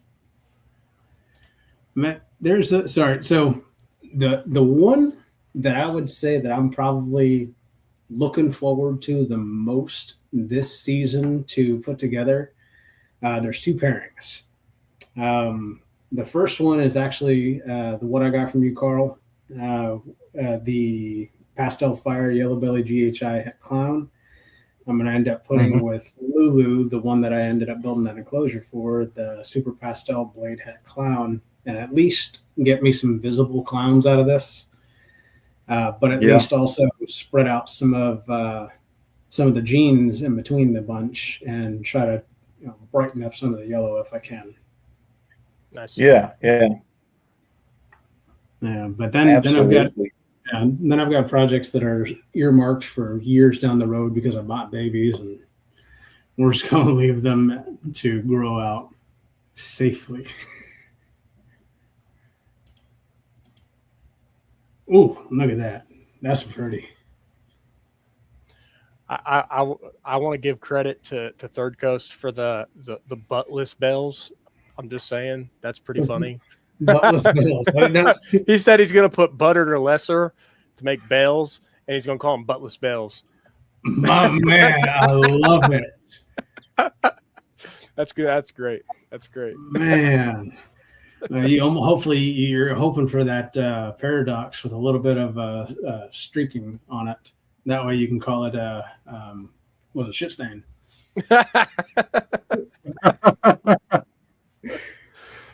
Yeah. Or skid mark. There you go. Yeah, Skid mark. skid mark. You get one. You get a male, like a little male out of it. I have Oh, a he said bad that's what he habit of doing does. that.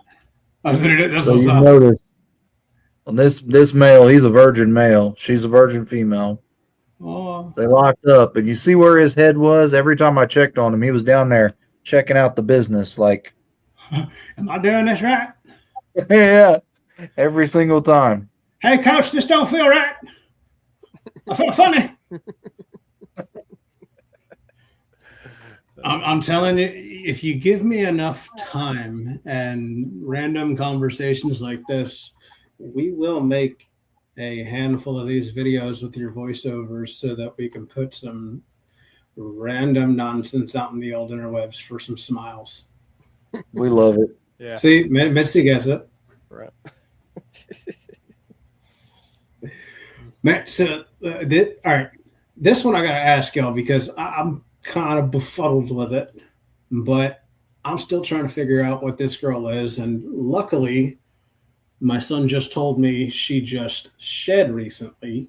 So I'm about to send hers off to RGI to find out exactly what she is. But I'm thinking leopard clown, but I'm not that. No? No. Is this Wookiee, you think? I'm not an expert on Wookiee, but I'll show you a leopard clown. Yeah. This don't know, is bro. no head influence. This is just leopard clown. Oh, so pretty. A lot. Okay. A lot darker. Okay. A lot more spacing in the pattern. Mm-hmm. Well, no, it fills in the pattern on the sidewalls a lot more. There's less flaming and a lot more filled in alien head mashed up. I like it. So and Darker see, head stamp. that almost looks spot nose-ish too, though. That's pretty. Yeah, so then that's not what she is. I don't know then. I'm befuddled then. And I use that loosely because I have no idea. But we're going to find out. And Yes, sir. hey, there's the other question I have. How long can I hold on to a shed that's been put in a Ziploc bag before it is no longer valuable to be able to be tested? So that depends on how well you've preserved it, if it's clean, if it's been aerated on, how long it was in the enclosure before you pulled it out, because moisture is the enemy of DNA. Okay. So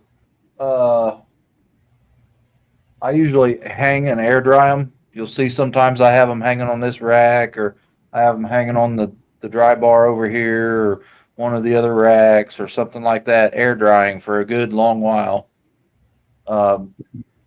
They say you can do it for a couple days. I usually do for mine for a week or whatever. Yeah. And then you actually only have to have Like a quarter size or $50. Yeah. Yeah. Just a little bit. And then I'll put them in manila envelopes and I'll label them.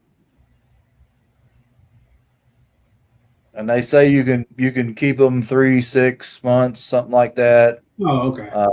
There's people that say that if they're preserved well, they're good for a year or better.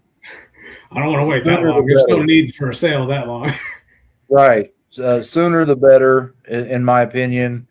The sooner you pull it when it's very fresh off the snake, so it doesn't get ate up and deteriorate DNA wise. Dry it out, make sure it's clean, and cut you a piece and send it. That's my advice. Fresh as you can get it. No, yeah, I've done it with Leanne, but hers kind of surprised me. She looked like a normal, but ended up coming back with a Russo pieball. Yeah. Blew my mind. Well, you said spot nose, so I got to pull out this boy. I swear your shirt better be on when you come back. I didn't pay for that show. I needed adults.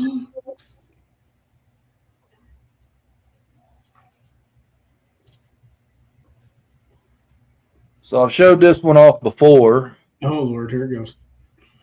Oh, okay. So this is Ooh, spot nose, nice. yellow belly, lace. Ooh, I like that. See, that's another one that's been intriguing me. Lace. Mm-mm-mm. I like that. Yeah. So I am super excited to get this guy spread all around. Let me see if he'll let me give you a good view. That head stamp. He's got like an eagle. No, Can you man, see that's a it? fire chicken. Yeah, man. He's got a Like 1987 Pontiac on the Firebird, head, yeah. man. Yeah, my man's over here sporting the 410 or what? No, what's that called? The American mullet. Yeah. My Yeah. man. That's what I'm So talking about. this snake's name was Vicious. Man, I hope he changed it to Kid Rock. He he came from White Feather Balls, Val, Okay. and this is the sire to all of his lace Ooh, that very he has. nice. And he was very, very, very vicious. That's why Oh, they named him Vicious. But he's chilled out. I mean, still a little head shy, but he's living a good life.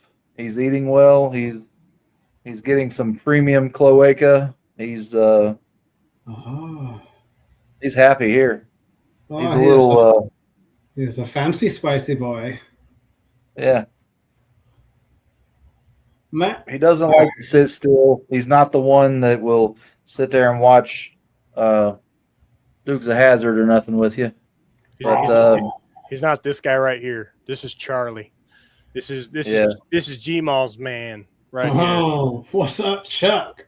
Yeah. He puts in work. Leopard pied male. He's paired to my GHI het pied female. We're still waiting on her to go. So Nice. hopefully produce some leopard GHI pieds, you know. Really. Matt, I've got one that I fell in love with a while back, especially, or not a while back. I've only been doing this a year. I fell in love with him whenever I had bought him. He's an Enchi Fire Yellow Belly Het Piebald.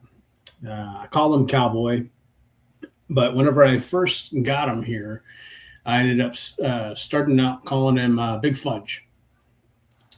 Okay. So not a lot of people will get that reference, but I was really big into watching. What is it? How I Met Your Mother. Mother. Yeah, My man. I knew exactly My when he man. said Big Fudge. I knew exactly what he meant. Mhm. Yeah. So whenever I saw him, I said, "Ooh, come again, Big Fudge." And, woo, I like that. And I think, if I'm not mistaken, I think this might be him. You want to toss that? There you go. Yeah, that's Cowboy. Nice. So absolutely beautiful, and I immediately was enamored by it because he reminded me of the old bomb pops, the chocolate and banana bomb pops. I used to love them. I was like, man, that's a gorgeous and delicious looking snake.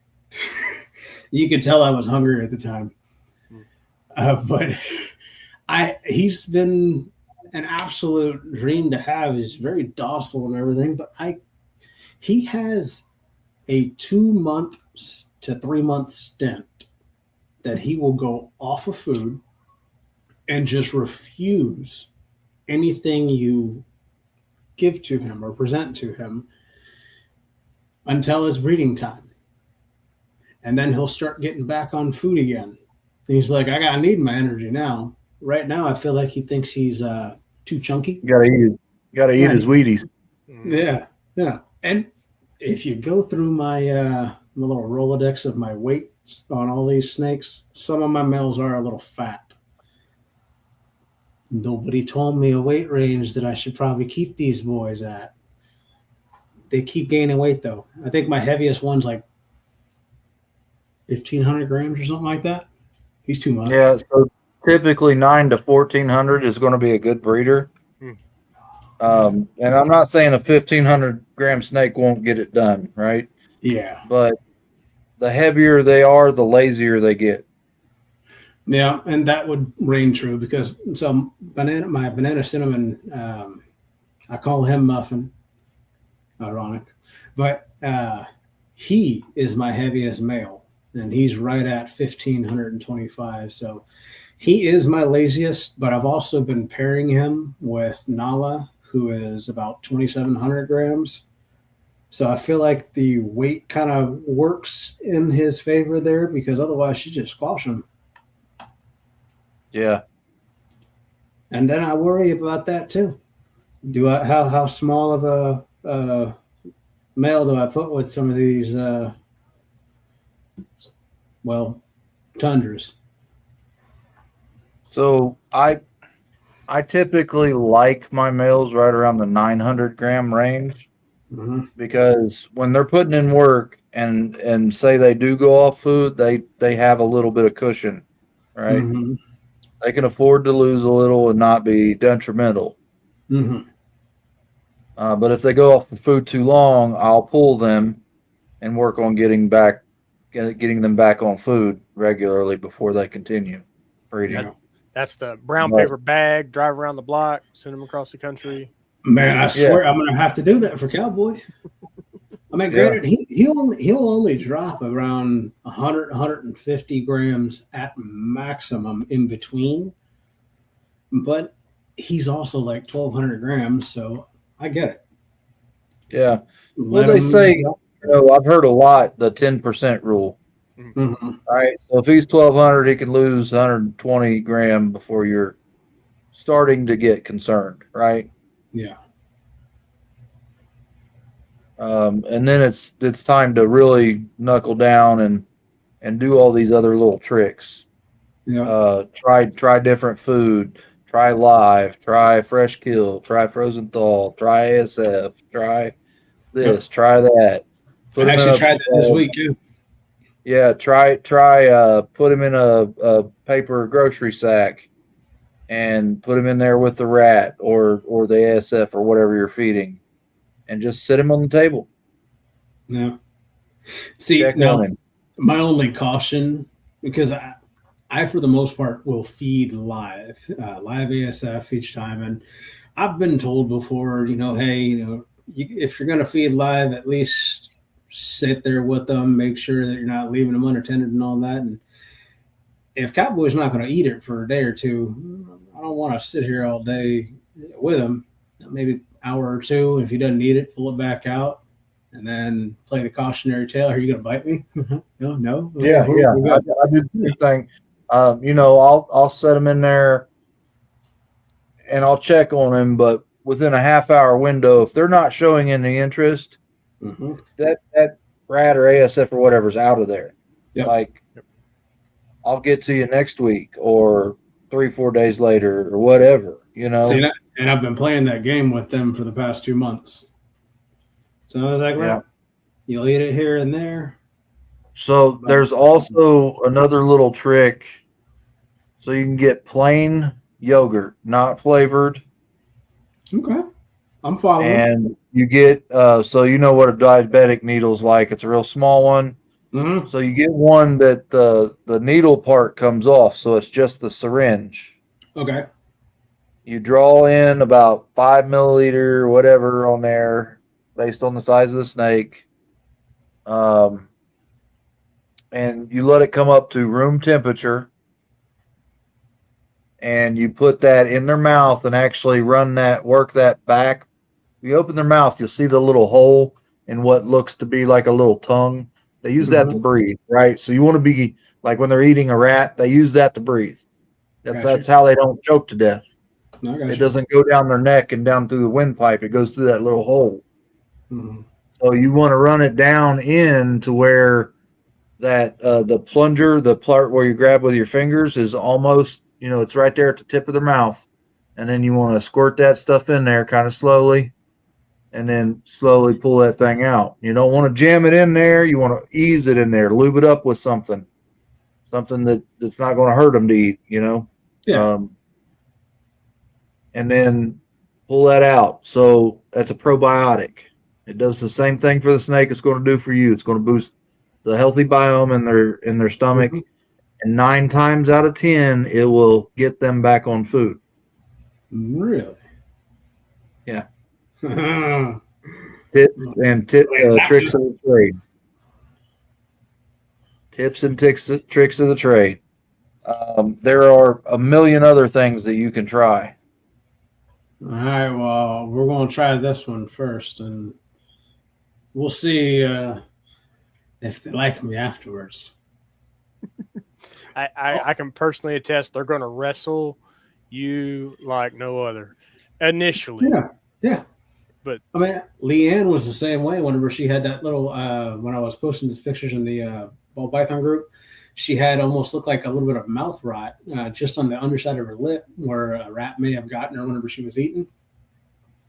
Well, I was always kind of worried about trying to put the little betadine on there and doing all of that because I was like, all right, this is the same girl that's bit me 4 times in the 6 months that I've had her. It's like, we're going to play a little cautionary game here. But after she got her big rural enclosure, she's calmed down quite a bit. And I can handle her with no issues. I can touch anywhere around her head. She's not striking at me anymore, and it's wonderful. Yeah.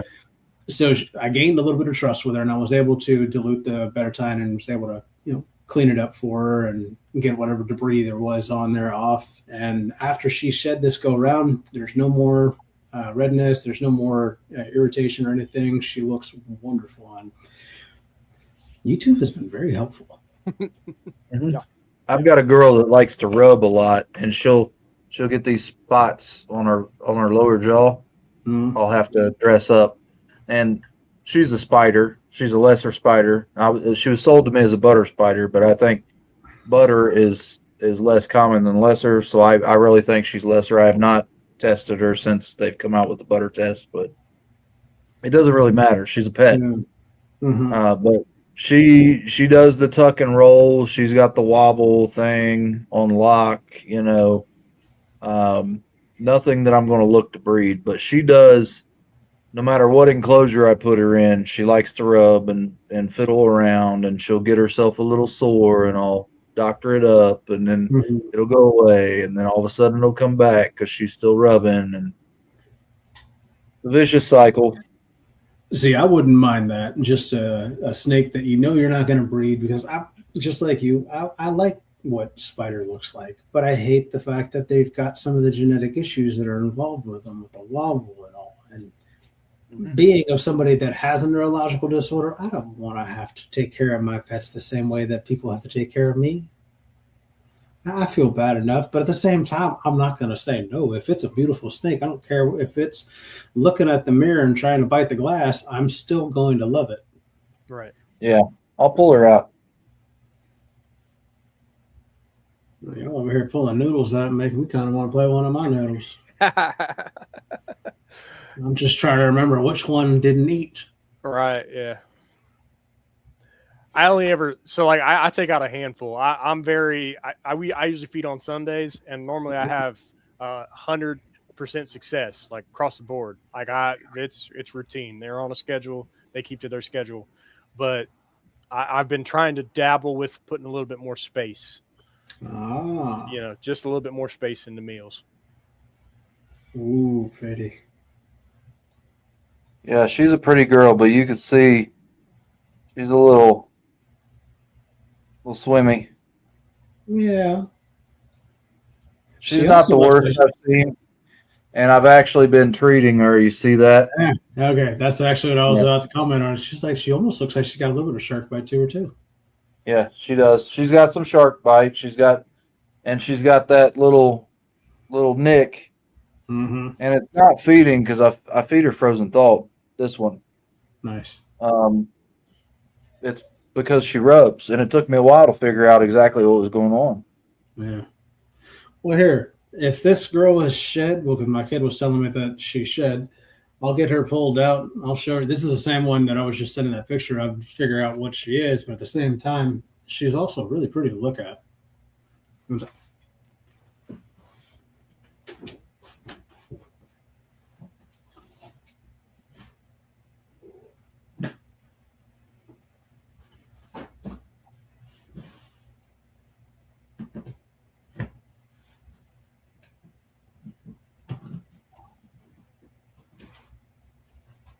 Ooh-wee.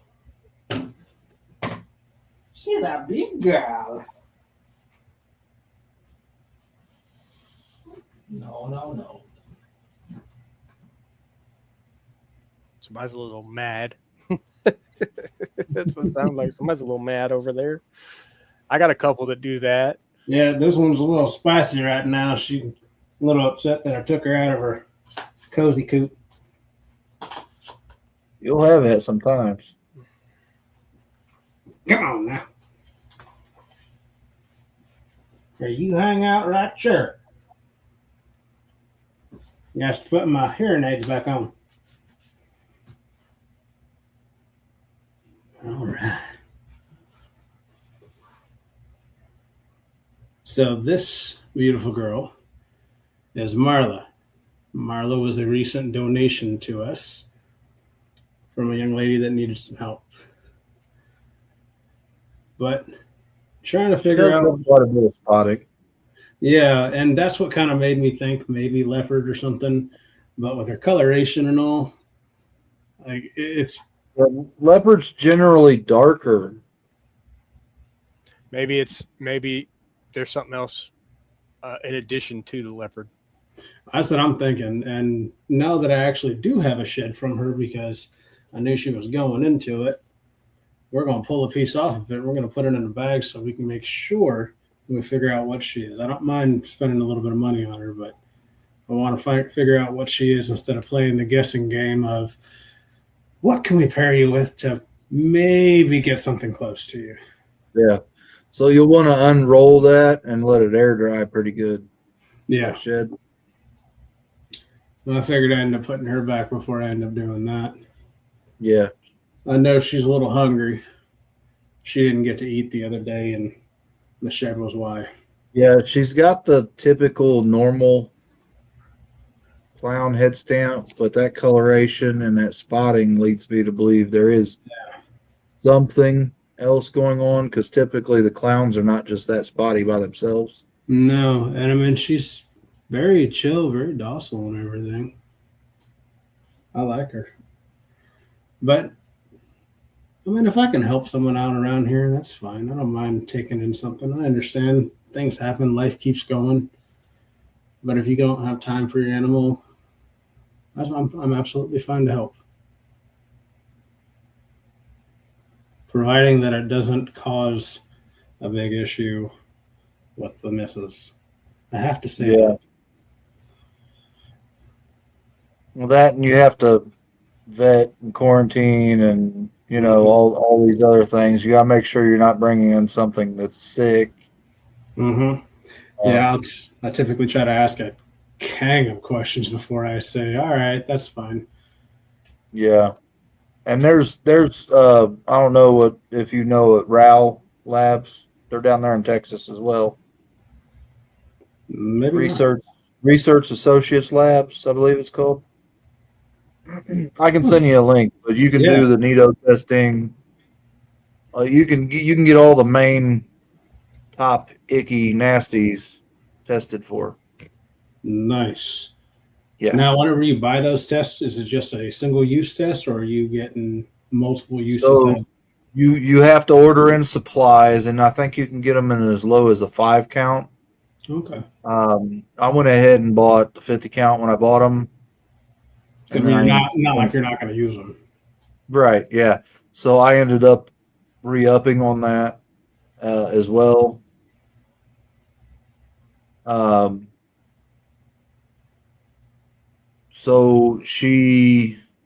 when you get them, they're the little swabs. They're like this little spongy thing on the end of a stick, and they come in a vial.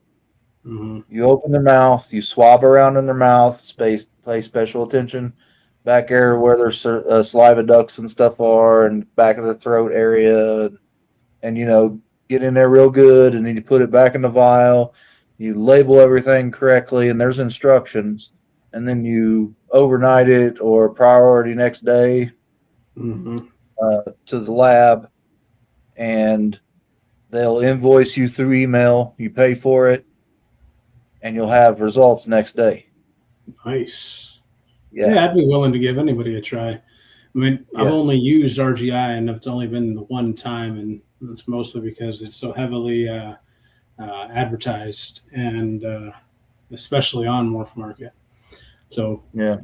don't mind using either of them. I love the fact that there's people even out there that are even volunteering these options or entities out here, especially when new ones popping up all the time. As long as it helps us all do better, I'm all for it. Yeah. So, no, G Paul. This is lesser and spider. No clown. Just lesser and spider. No blade. Or is he referring to the one that you just showed? What are you talking about? This one here. He was talking about that does resemble leopard clown female that he has, but I thought he asked if mine has blade. See, this is what messes with me. I mean, there's no real defined breakup in the side markings, except for very minimal.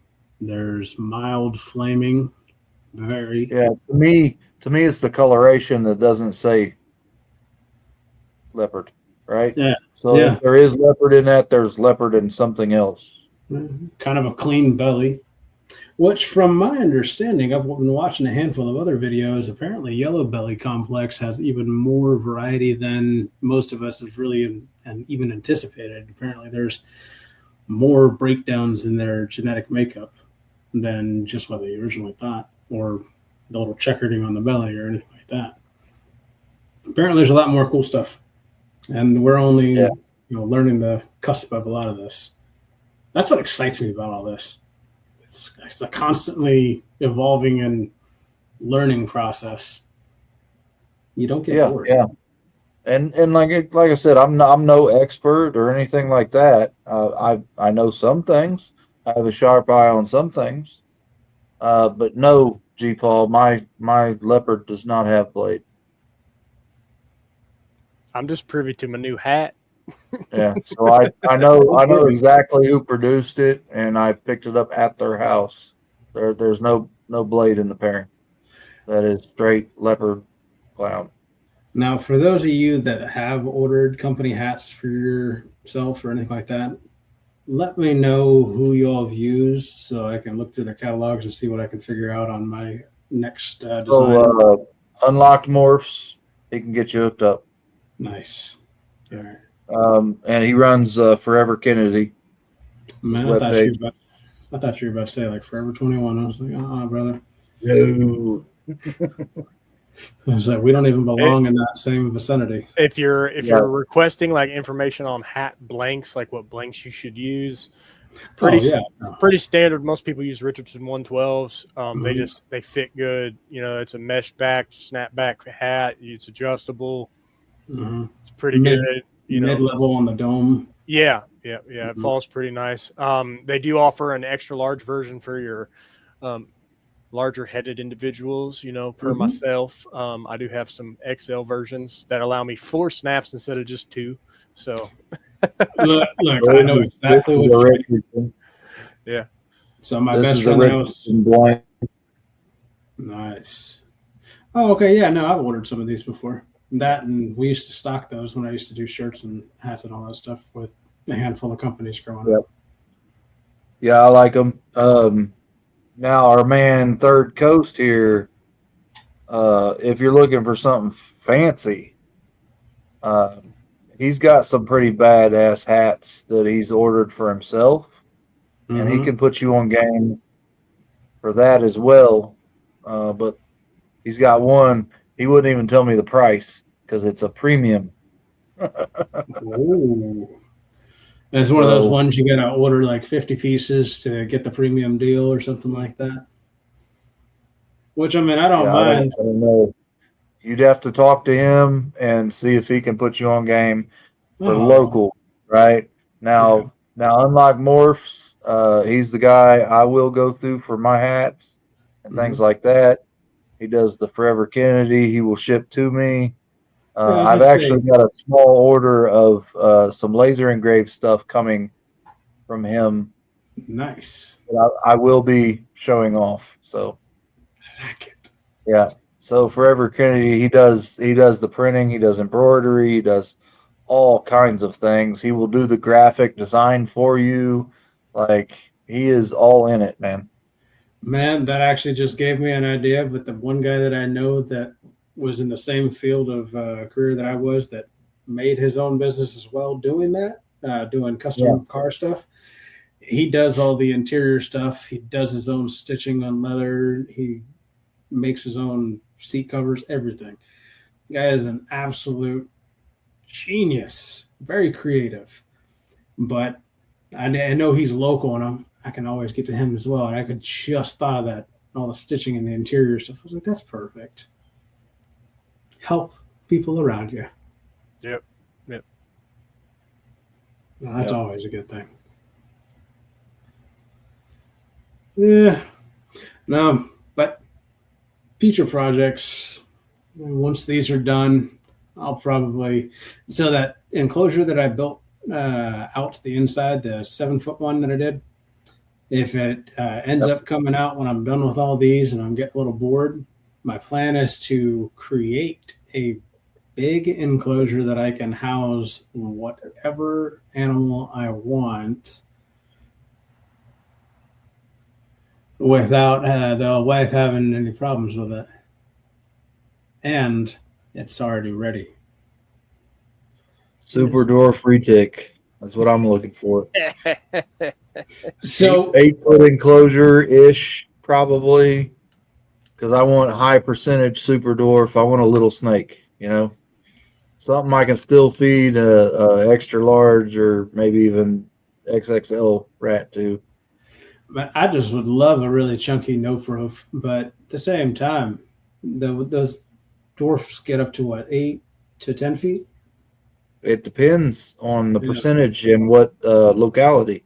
Yeah. And then from my understanding, yeah, just like you said, the locality, their thickness is, from my understanding, closer to the little Gabon vipers or whatever. Mhm. Just that absolute girthy unit of an animal. But You want to talk about girth? You need to hit up my man Bosa. Yeah, Oh, blood. yeah? Get some bloods and short tails. Okay, maybe that's what I was thinking. Short tails, yeah, Yeah. and Pythons. Yeah. yeah. Those are cool. My wife is gonna let me have one of them. I come inside with one of those and just say, "Oh no, it's don't get all that big." She starts looking it up. I'm gonna be the one sleeping outside in the enclosure. Sucker that big around. Scale it down. Just get a viper bow. It's okay. You go completely out of left field. Them things are the meanest ever. No, Yeah, good. I'm gonna go the route. They stay small, but man, are they pistols? They'll just let you have it. I think the next route we end up going, if we end up shifting directions in any way, either corn snake or hognose. Nice. And Yeah. they're wonderful looking. I mean, I can find them out in Minnesota in the wild. Do you take a fancy to king snakes? Yeah, there we go. King snakes. So I don't mind them. I was offered one recently, and I think I had talked to. This was around the same time that I'd gotten Phoenix from you, but when I learned quite a bit about them and the fact that I have just about everything I need in this room here for the reptiles and even the warmth in the room and everything. If I have to have them, I have to keep them outside of this room because I also keep Rakatraz in here. And if they don't eat, there's leftovers. And apparently those animals are the Houdini of snakes. I've got a nice Yeah. king female in here. Well, I think it's a female. I've not sexed it. I don't plan on Mhm. breeding colubrids. Yeah. But it was given to me until I was told it was a female. So we're just going with that. I dig the volatility of them, though. The Yeah. reason for having them is a really good one because Yeah. they will eat your animals that die in the egg. Yeah, failed to thrive. And she is just at the size where I can start doing that. Yep. And Yeah, she's a treat. I'm Mexican black king snakes all the way. That's my thing. Love them. Can't get enough of them.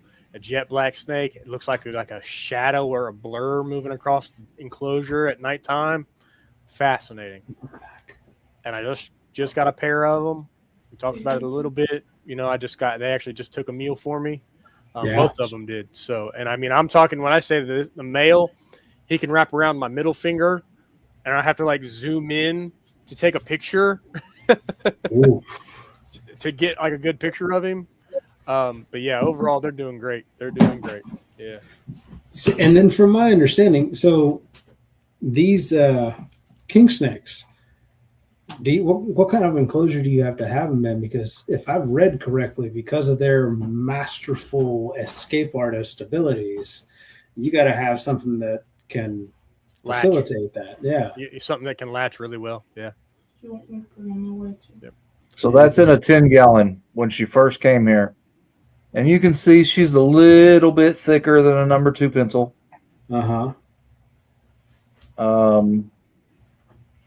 Let me pull up a picture of her 50-gallon that I built out when it was time to upgrade her. Man, I'm going to find a clean. Okay, so here is a picture of the 50-gallon that I put her in.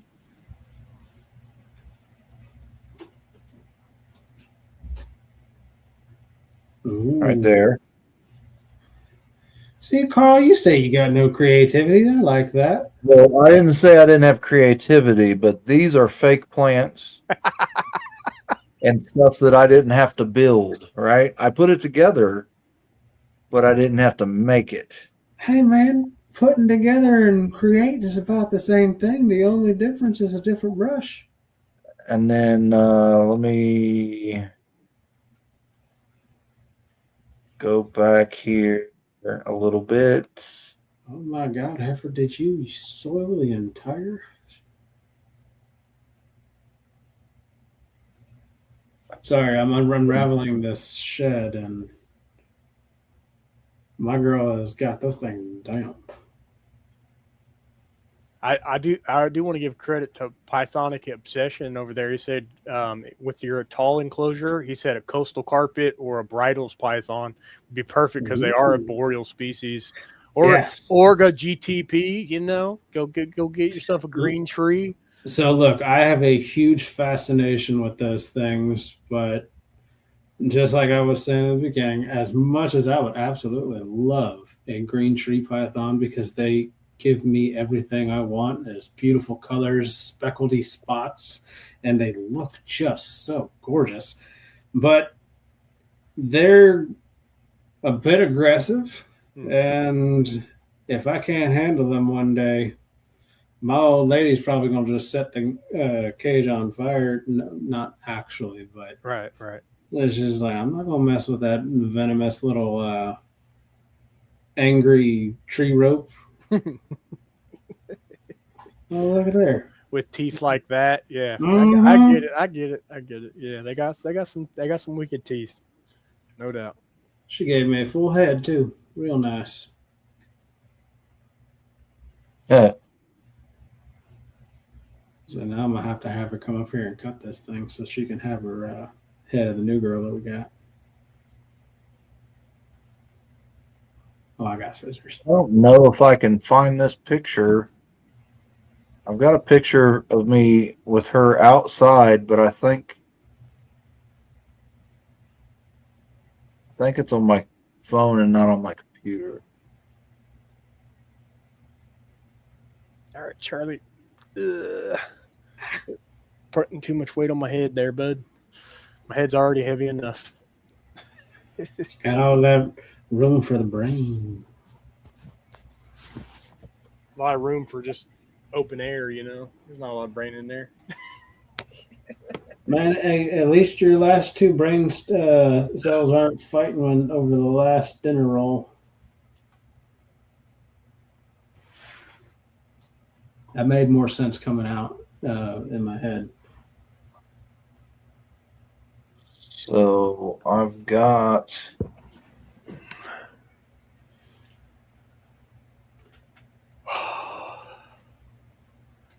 Got some older pictures that kind of might show her size. Good to see you there, Pressure Pythons. Thanks for popping in, tuning in with us. Man, I'm over here trying to figure out where I was keeping track of the chat, and my phone kept going to sleep. Yeah, look, just from Charlie sitting on my head, he left a little indentation. Right there. So she's a lot bigger than this now.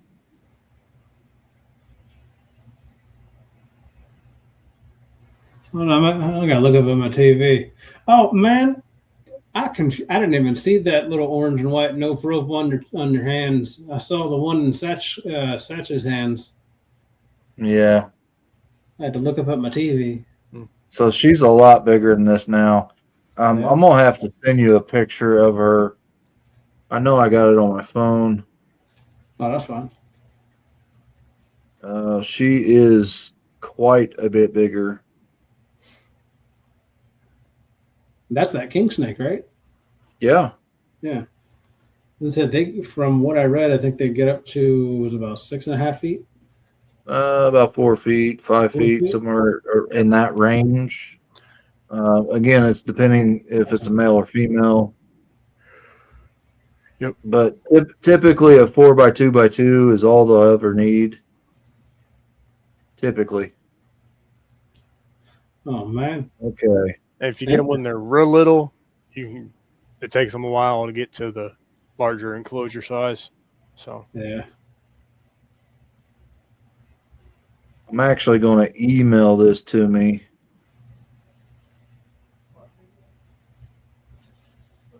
That way I can pull it up for everybody to see.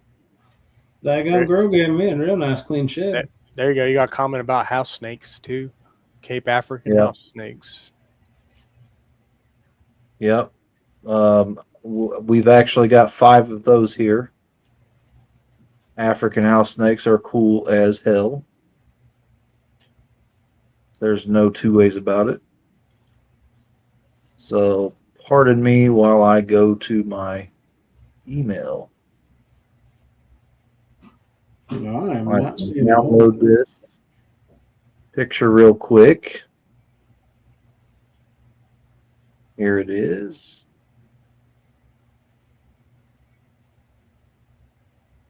No, it isn't.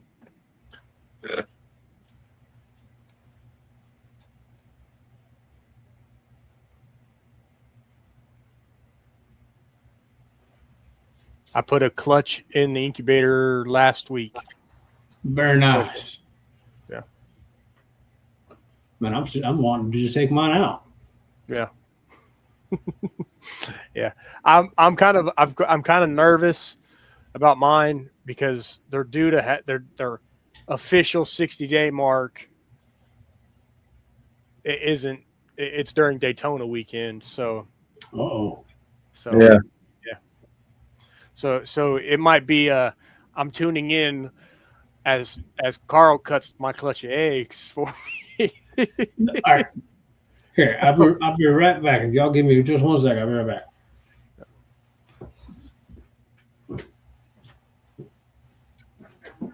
And then I also picked up some Mexican black king snakes, which is going to be my future maybe breeding project. I got a pair of them, so it's going to take them some years, a little bit of time before they're up to size. And I got to do the whole understanding Burmation and all that research before I even consider, making the attempt at pairing them together. Yeah, I'm not. I don't know that floats my boat, John. Yeah. I mean, everybody that does it says it's not too bad. You do the,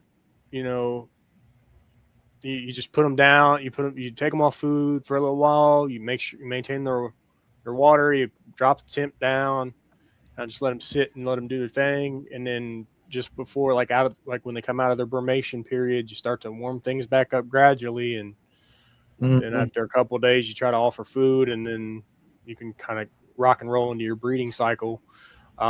I will give credit to the colubrids. They a lot of them can double clutch, so you do have that potential for 2 clutches a year, which that's Yeah. pretty You cool. can do house snakes, and they double and triple sometimes as Right. well. Right. Man, I had a brain fart. I forgot what I left for.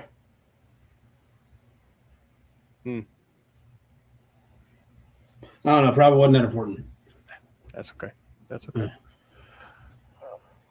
Any future, species that you got your eye on there, John? Anything like you're like I'm gonna have it, and I know I'm gonna have it soon. Man, John's just trying to get me kicked out of the house. I'm not. I can listen. I'm the worst. If you go to a reptile expo with me and you're like, should I spend the money? It's always yes. No questions asked. Just spend the money.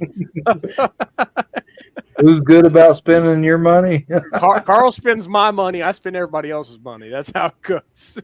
Well, just like we talked in the beginning of this, the only thing that's bringing any additional funds that I can spend on these animals are some of these things, because I'm not going to go to my CFO and be like, hey, can I have $100? Like, you can go outside and make yourself some money. Yeah. We got to pay for the house and everything. Right. I got you.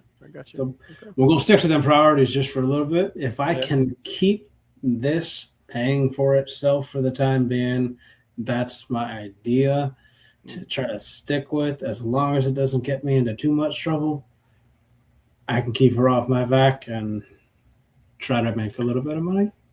There you go. If anything, this, like I said, this is mostly just therapy and fun.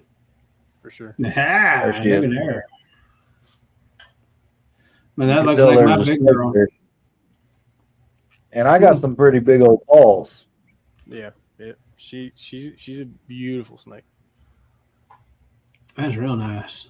I like that. Yeah, I'd appreciate that, Justin. Yeah, for sure. On the Burmation stuff, I would definitely. I'm curious about it because I once they get up to size and they're like breed size ready and stuff, they're gonna be kind of dual purpose animals for me, because I'm actually in the process of establishing an education program with the local school district.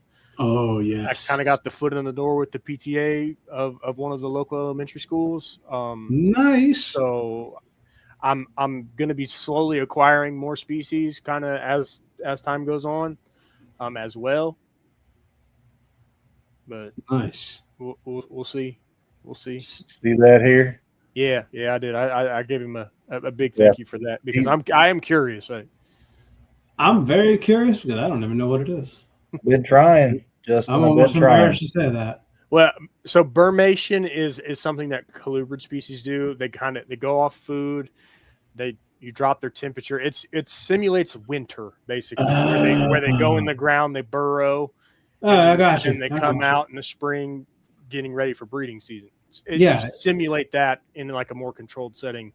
Man, you just said government weather change, man. That's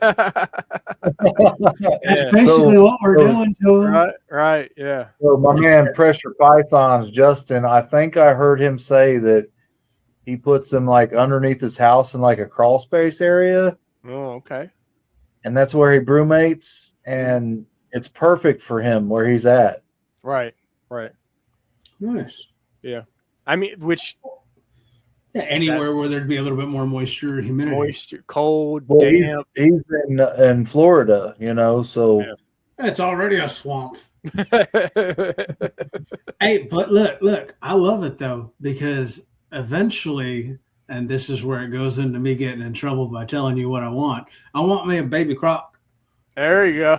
And I'm telling you right now, I'm gonna get thrown the hell out of my house if that happens. Listen, I'm for the swamp puppies. Go ahead and just do it. Full send, crocodilian all the way. Okay. Hear me out. You technically could crocodile skink. It's close. It's not quite there. It's got that rough, scaly texture on the outside, but they're very placid and they're very easy to handle.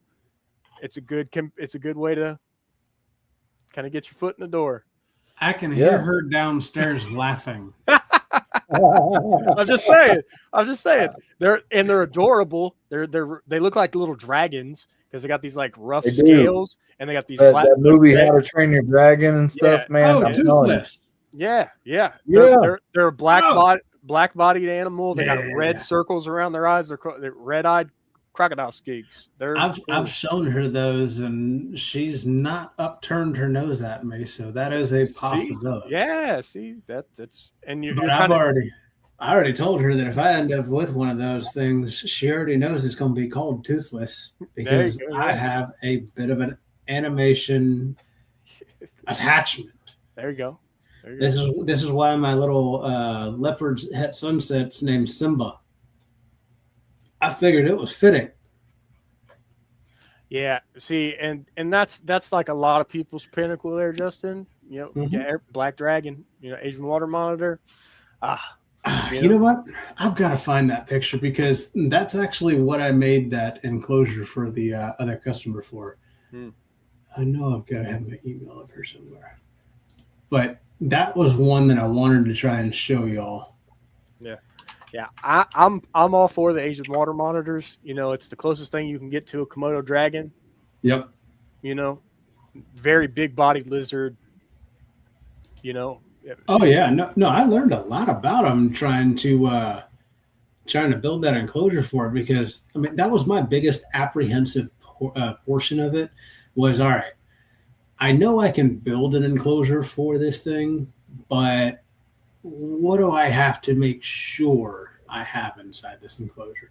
What is going to be vital for this animal? And man, I was on this YouTube kick for 3 months before I even said, all right, let's do this. And the entire time, all I could think was, man, I hope I do it right. I hope I do it right. I hope I do it right. Yeah. And now that it's over with and we're just waiting for pickup, I'm like, man, I like this. I'd keep this myself. It's cool. Yeah. And let me see. I gotta have it somewhere in here.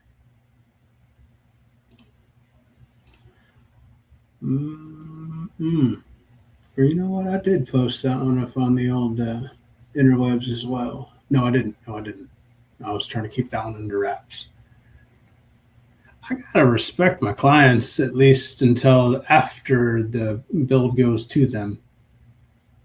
I don't want to give them too much to see. That's kind of the fun part of the whole build. This is the surprise in the end. Look what you got. Mm-hmm. And it looks glorious. Daggone. I know where it is. You are somewhere in here.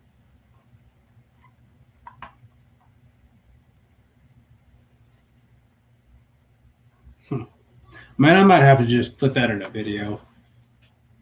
I'm not going to make y'all wait on it. Nah, you're good. You're good. Yeah. All right. So everybody who is not following Big Ten Exotics, follow him. Check him out. He's got the enclosure builds and stuff on his page posted. He does a wonderful job. It's not 100% step by step, but he shows you the whole process. But we're getting better at that. I think given the challenge that we've extended, I think we're going to be right on the mark with, you know, really start to finish doing that full process. So oh, absolutely. I think it's going to be an absolute hoot. Now, what kind of timeline are we talking about wanting to do this for? 1 month, 2 months? Well, I think we still need probably another episode with you on to finalize all the details and make the solid plan, right? Yep. But ultimately, I'd like to start probably at the latest, probably the end of August. You know what I mean? We can get into a good winter show because I think summertime people are doing summer things like fairs and stuff like that. So your attendance for reptile expos and stuff like that are a little less, not drastically, but they're a little less because you've got other things to do.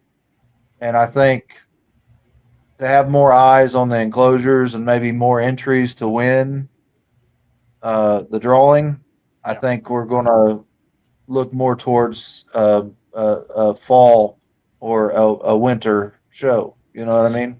Yeah. I was going to Like say it would be beneficial, especially if we're doing a bioactive enclosure for a lot of the plants and a lot of the carpet moss that you put in there. You're going to need a little bit of time for it to establish and at least carpet.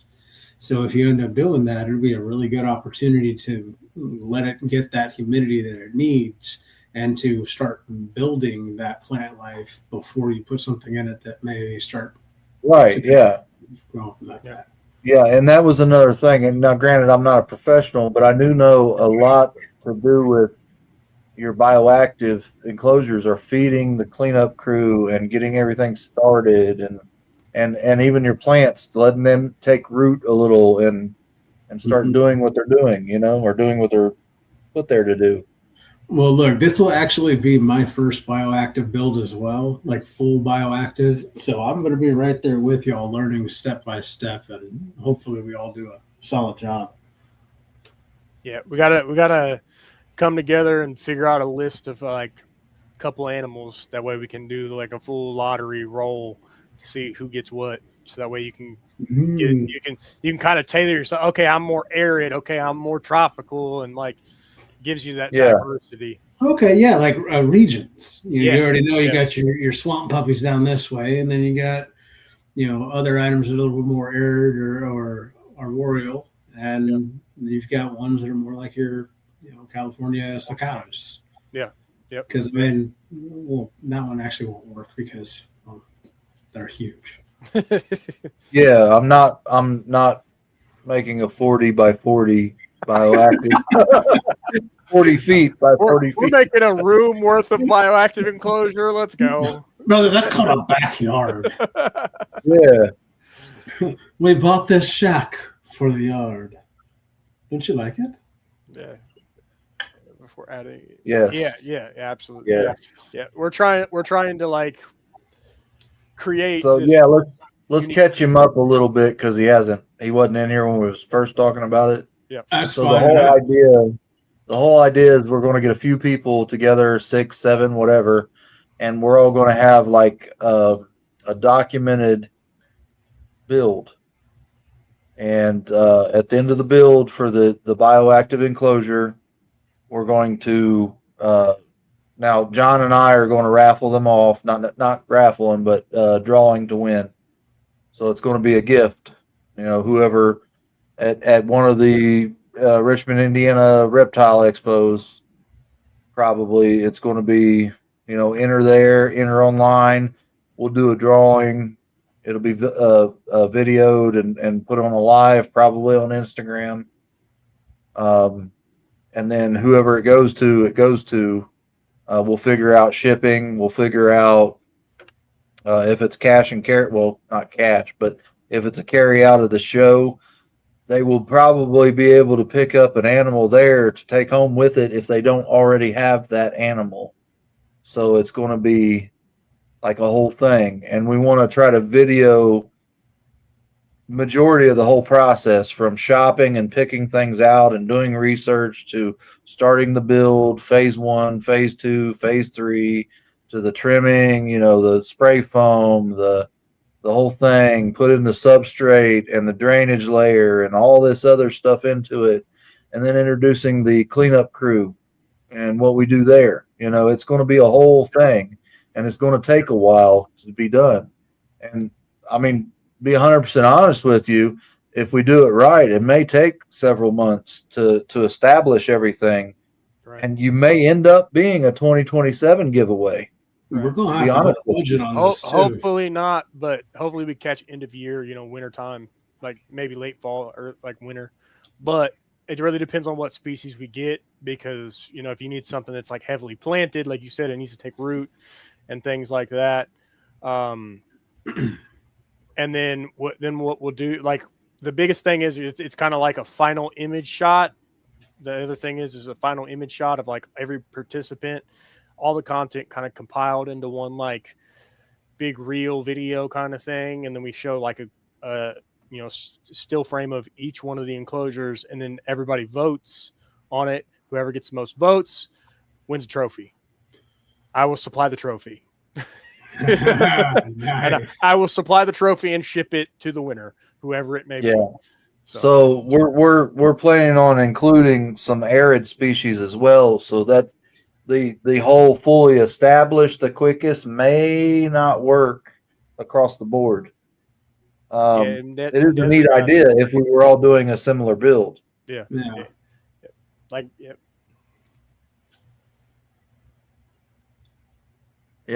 Yeah. So that's the whole plan. A little idea that John and I have been talking about for quite a while, actually. Yeah. And then I happened to have John here, Big Ten. He inquired and purchased a snake from me, and we got to talking back and forth. And I followed him on social medias, and I figured out that he was a cool guy, and we started talking more. And I invited him to come see the show here, and he's been here ever since. Yeah. Oh yeah. Every single show he could make it to, he's been watching. Moving in. So we roped him in, and we kidnapped him and made him get on screen up here. And he was kind of. We had the idea, but he was the inspiration to make it happen. Yep. Right. Yep. Tell old Greg a little bit more about how much you love him. You want to go have some Baileys and a shoot? Maybe go to a club. You know what? We won't go there because we're trying to keep this one PG. My wife's already going to tell me, she's like, oh my God, you brought out old Greg. I used to be that misfit toy at the parties where you just had to just shake your head at him, just like he's gonna do what he's gonna do, and just appreciate it, Justin. Keep him out of jail. Right. Yeah. I'm eager to see how this ideal goes. You know, got some feelers out there. Well, look, don't and in full disclosure, you guys have already figured out I'm not the greatest at content creation, so it's probably going to be filmed like a rabid toddler or something's got a hold of the camera, but you're going to be along for the ride. Damn it! Great. Your AV department sitting right next to you. He can help you edit it. Somewhat. I got it. I'll help you out. either that, or remember, I've got all this equipment over here. We'll James Earl Jones it. Right. Listen. The cap cut on your PC, it's great. It's great. I'm good for 2-minute videos, but it takes me 7 hours to make them. Right. Yeah. I mean, that commercial took forever. It felt like forever, but it was so much editing B-reel footage and like trim, cut, move, copy, trim. I'm like, this sucks. Man, I feel like Snickers needs to go ahead and jump in on that and feel like you're not going anywhere for a while. Right. No. Yeah. So speaking of creating commercials, I created in I think it was 5.5 hours this 1-minute commercial that I'm about ready to play.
Man, I'm digging your tunes there, bud. Hey, man, elevator music all the way. Yeah. Pair that with our little intro video elevator. Man, I'm digging it. Yeah. Yeah. So I'll play another one for you. Now this is a sample from Will Python Portal. I don't know if he's still in the house or not, but I was graced with this video for one of our gracious sponsors. ReptileAds.com is the modern marketplace for buying and selling reptiles, amphibians, and exotic pets. Built by Purple Turtle Technologies, we're creating the most trusted platform in the industry. Join thousands of breeders and collectors on the most trusted reptile marketplace. List your animals, connect with buyers, and grow your business with Reptile Ads. Enjoy our easy access to stores as well as a genetic calculator for your convenience. Stop by and check us out today.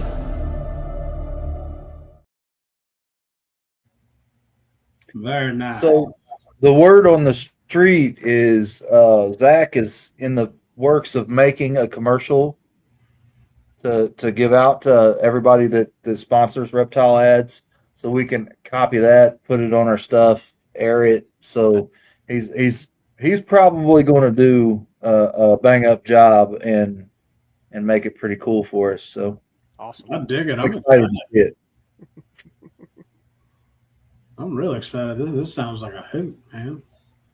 I appreciate y'all even having me on. Yeah. Let alone booking me.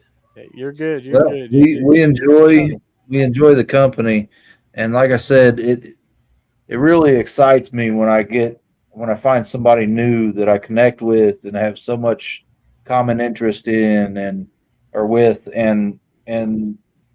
the passion is there, right?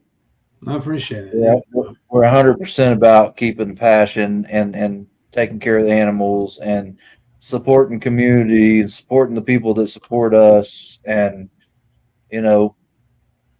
it's just like another banner I'll throw up real quick.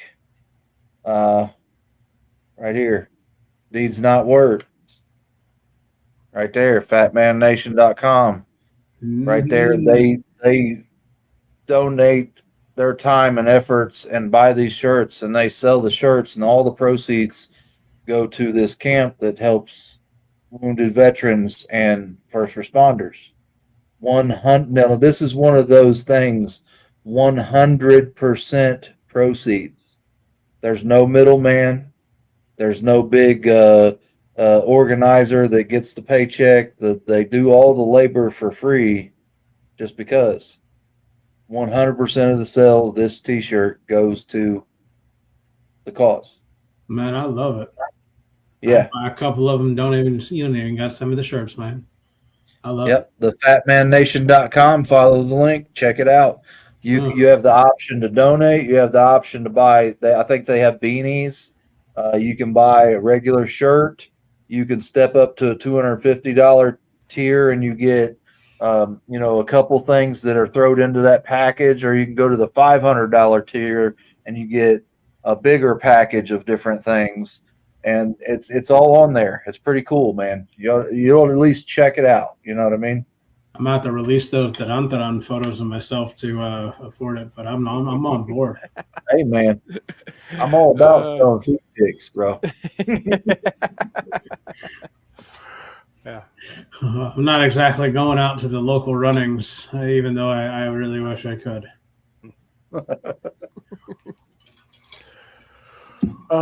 Well, all right. Well, John, we'll flip it over to you. Kind of let you do kind of your any last comments, last things you'd like to share with everybody.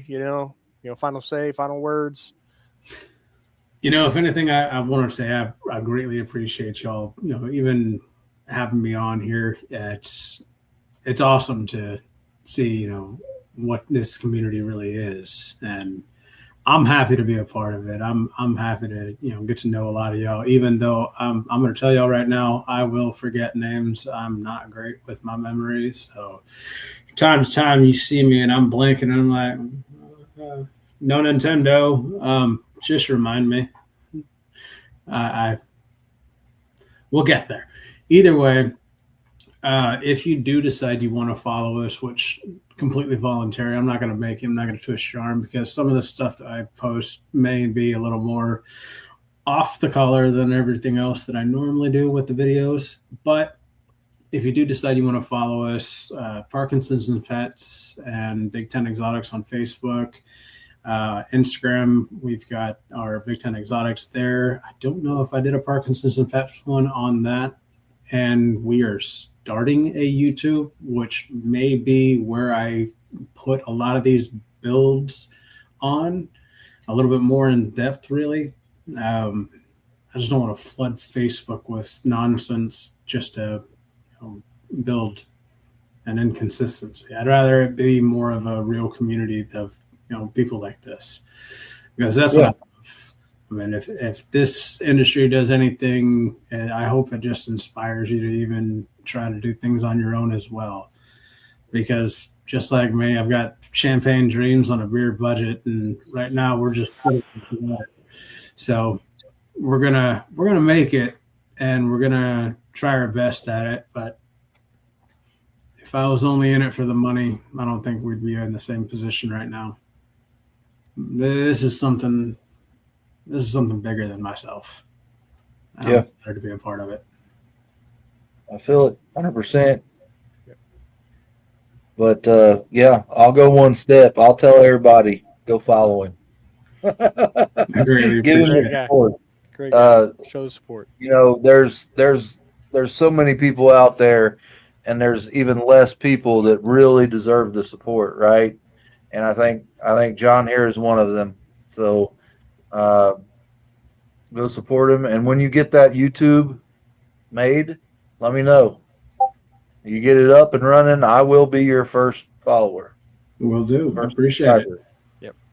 We're going to blast it. We're going to make sure everything is out there so that you can keep up with. And if you want to learn how to do it, fantastic. I'll keep you out of enough trouble to where you're not spending hundreds of dollars for nothing. But don't be discouraged by anything you start with. Just like I've said in all my videos, it's going to start out a hot mess or look absolutely ugly before it gets pretty. Yeah. It's the process. One of those things, you got to mold it into your vision. And, I see it. I see it. Yep. Outside of that, remember that we're doing this for the generations below us to inspire new breeders, new herpetologists, all that stuff, and anybody that wants to deal with animals. It's a slowly dying hobby, but all these things just like kids need love. Yeah, that's all I heard. Okay. That's where it's going to get me in trouble.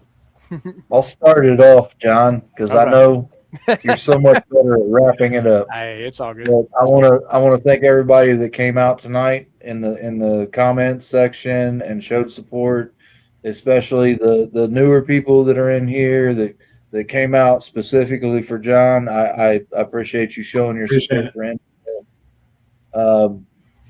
And please remember, like, subscribe, hit that notification bell if you want to see more. We do things like this all the time. This is what we do. We sit here and talk with our friends. And we may talk about reptiles. We may talk about beer. We may talk about smoking meat, cars, you name it. This is not just a reptile podcast. This is a bunch of friends hanging out, and this is what we do. And again, show up and support those who support you and those who support the community. That means the most to me. All right. And if you're not already following these two, seriously, why not? Keep the passion alive and find that passion that you want to work on, right? You don't have to breed clowns because everybody's breeding clowns. Find that niche that really turns you on, something that you want to open that enclosure or slide open that drawer and it fills you full of joy just to look at it, and chase that, right? Chase what means something to you. And that's all I got, John. I'm going to turn it over to you. Hang on. Got to catch my breath, big breath right now. Thank you guys so much for all that you do. We greatly appreciate you guys showing up, showing out, all the support that you guys give in the chat. We love an active chat. It allows us to kind of produce more content for you guys, more back and forth. You guys give great topics. You guys give great key points that trigger great conversation overall. So thank you for all the engagement. Again, don't forget to hit the like, subscribe button. Go give Big Ten Exotics a follow on all of his socials, Facebook, Instagram, everything in between. Even if he's got Snapchat, guys, don't forget to, give him a follow on there too. I'm not saying that he does, but maybe. Be on the lookout for his feet finder, Just kidding. Only kidding. It's Chunky Duncan. Right. But if there were questions or comments or anything in the chat, I apologize. Being able to focus on multiple things at once, I'm not great at anymore. So I will go back through it. I apologize if I missed anything, questions in there.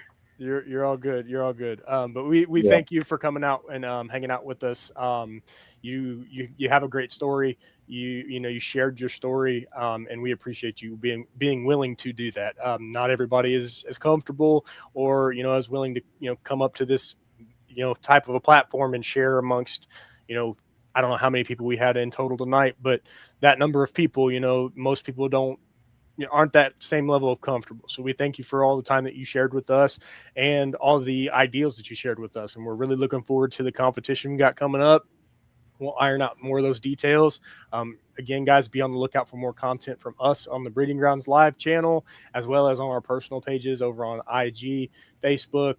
And Carl, I don't know if you got any like Patreon or anything like that, but yeah, mainly No Patreon. mainly IG and Facebook, and then our Breeding Grounds YouTube. So just kind of be on the lookout. Set the subscribe button, turn on those notifications, be ready for some cool content coming your way. We do have some expos coming up that Satch will actually be vending. I'm going to try my best to be there to kind of catch some B-roll footage of him in his element, catch an actual Sasquatch in the wild, illustrious, right? Yeah. The elusive. You're right. Very much so. But again, thank you guys so much for coming out. We love you. Without you guys, we wouldn't be able to keep doing this. You come in, you hang out, you show up, and we love all the support that you give. So again, thank you guys so much. And that's it for me. So, yep. And so I would like to throw in one little more piece there. So if anybody came in late and wanted to maybe hear a little bit more of John's story that they missed, if you go back and watch the show, make sure that you leave #ReplayGang in the comment section. We want to know you're here. And like the video if you like it, dislike it if you dislike it. Either one counts for us. So don't hate.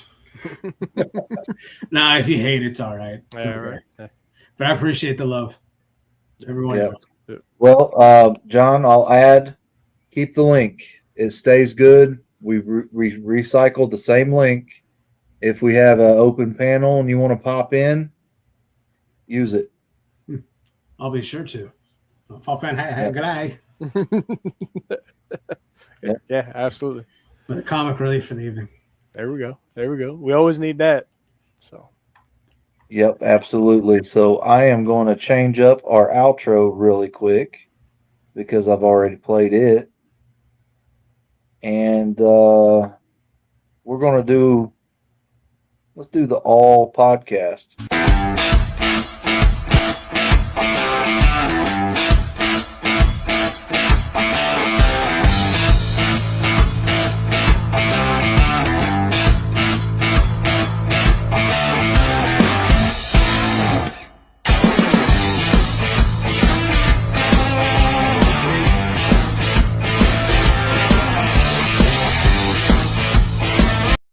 Yellow diamonds in the light.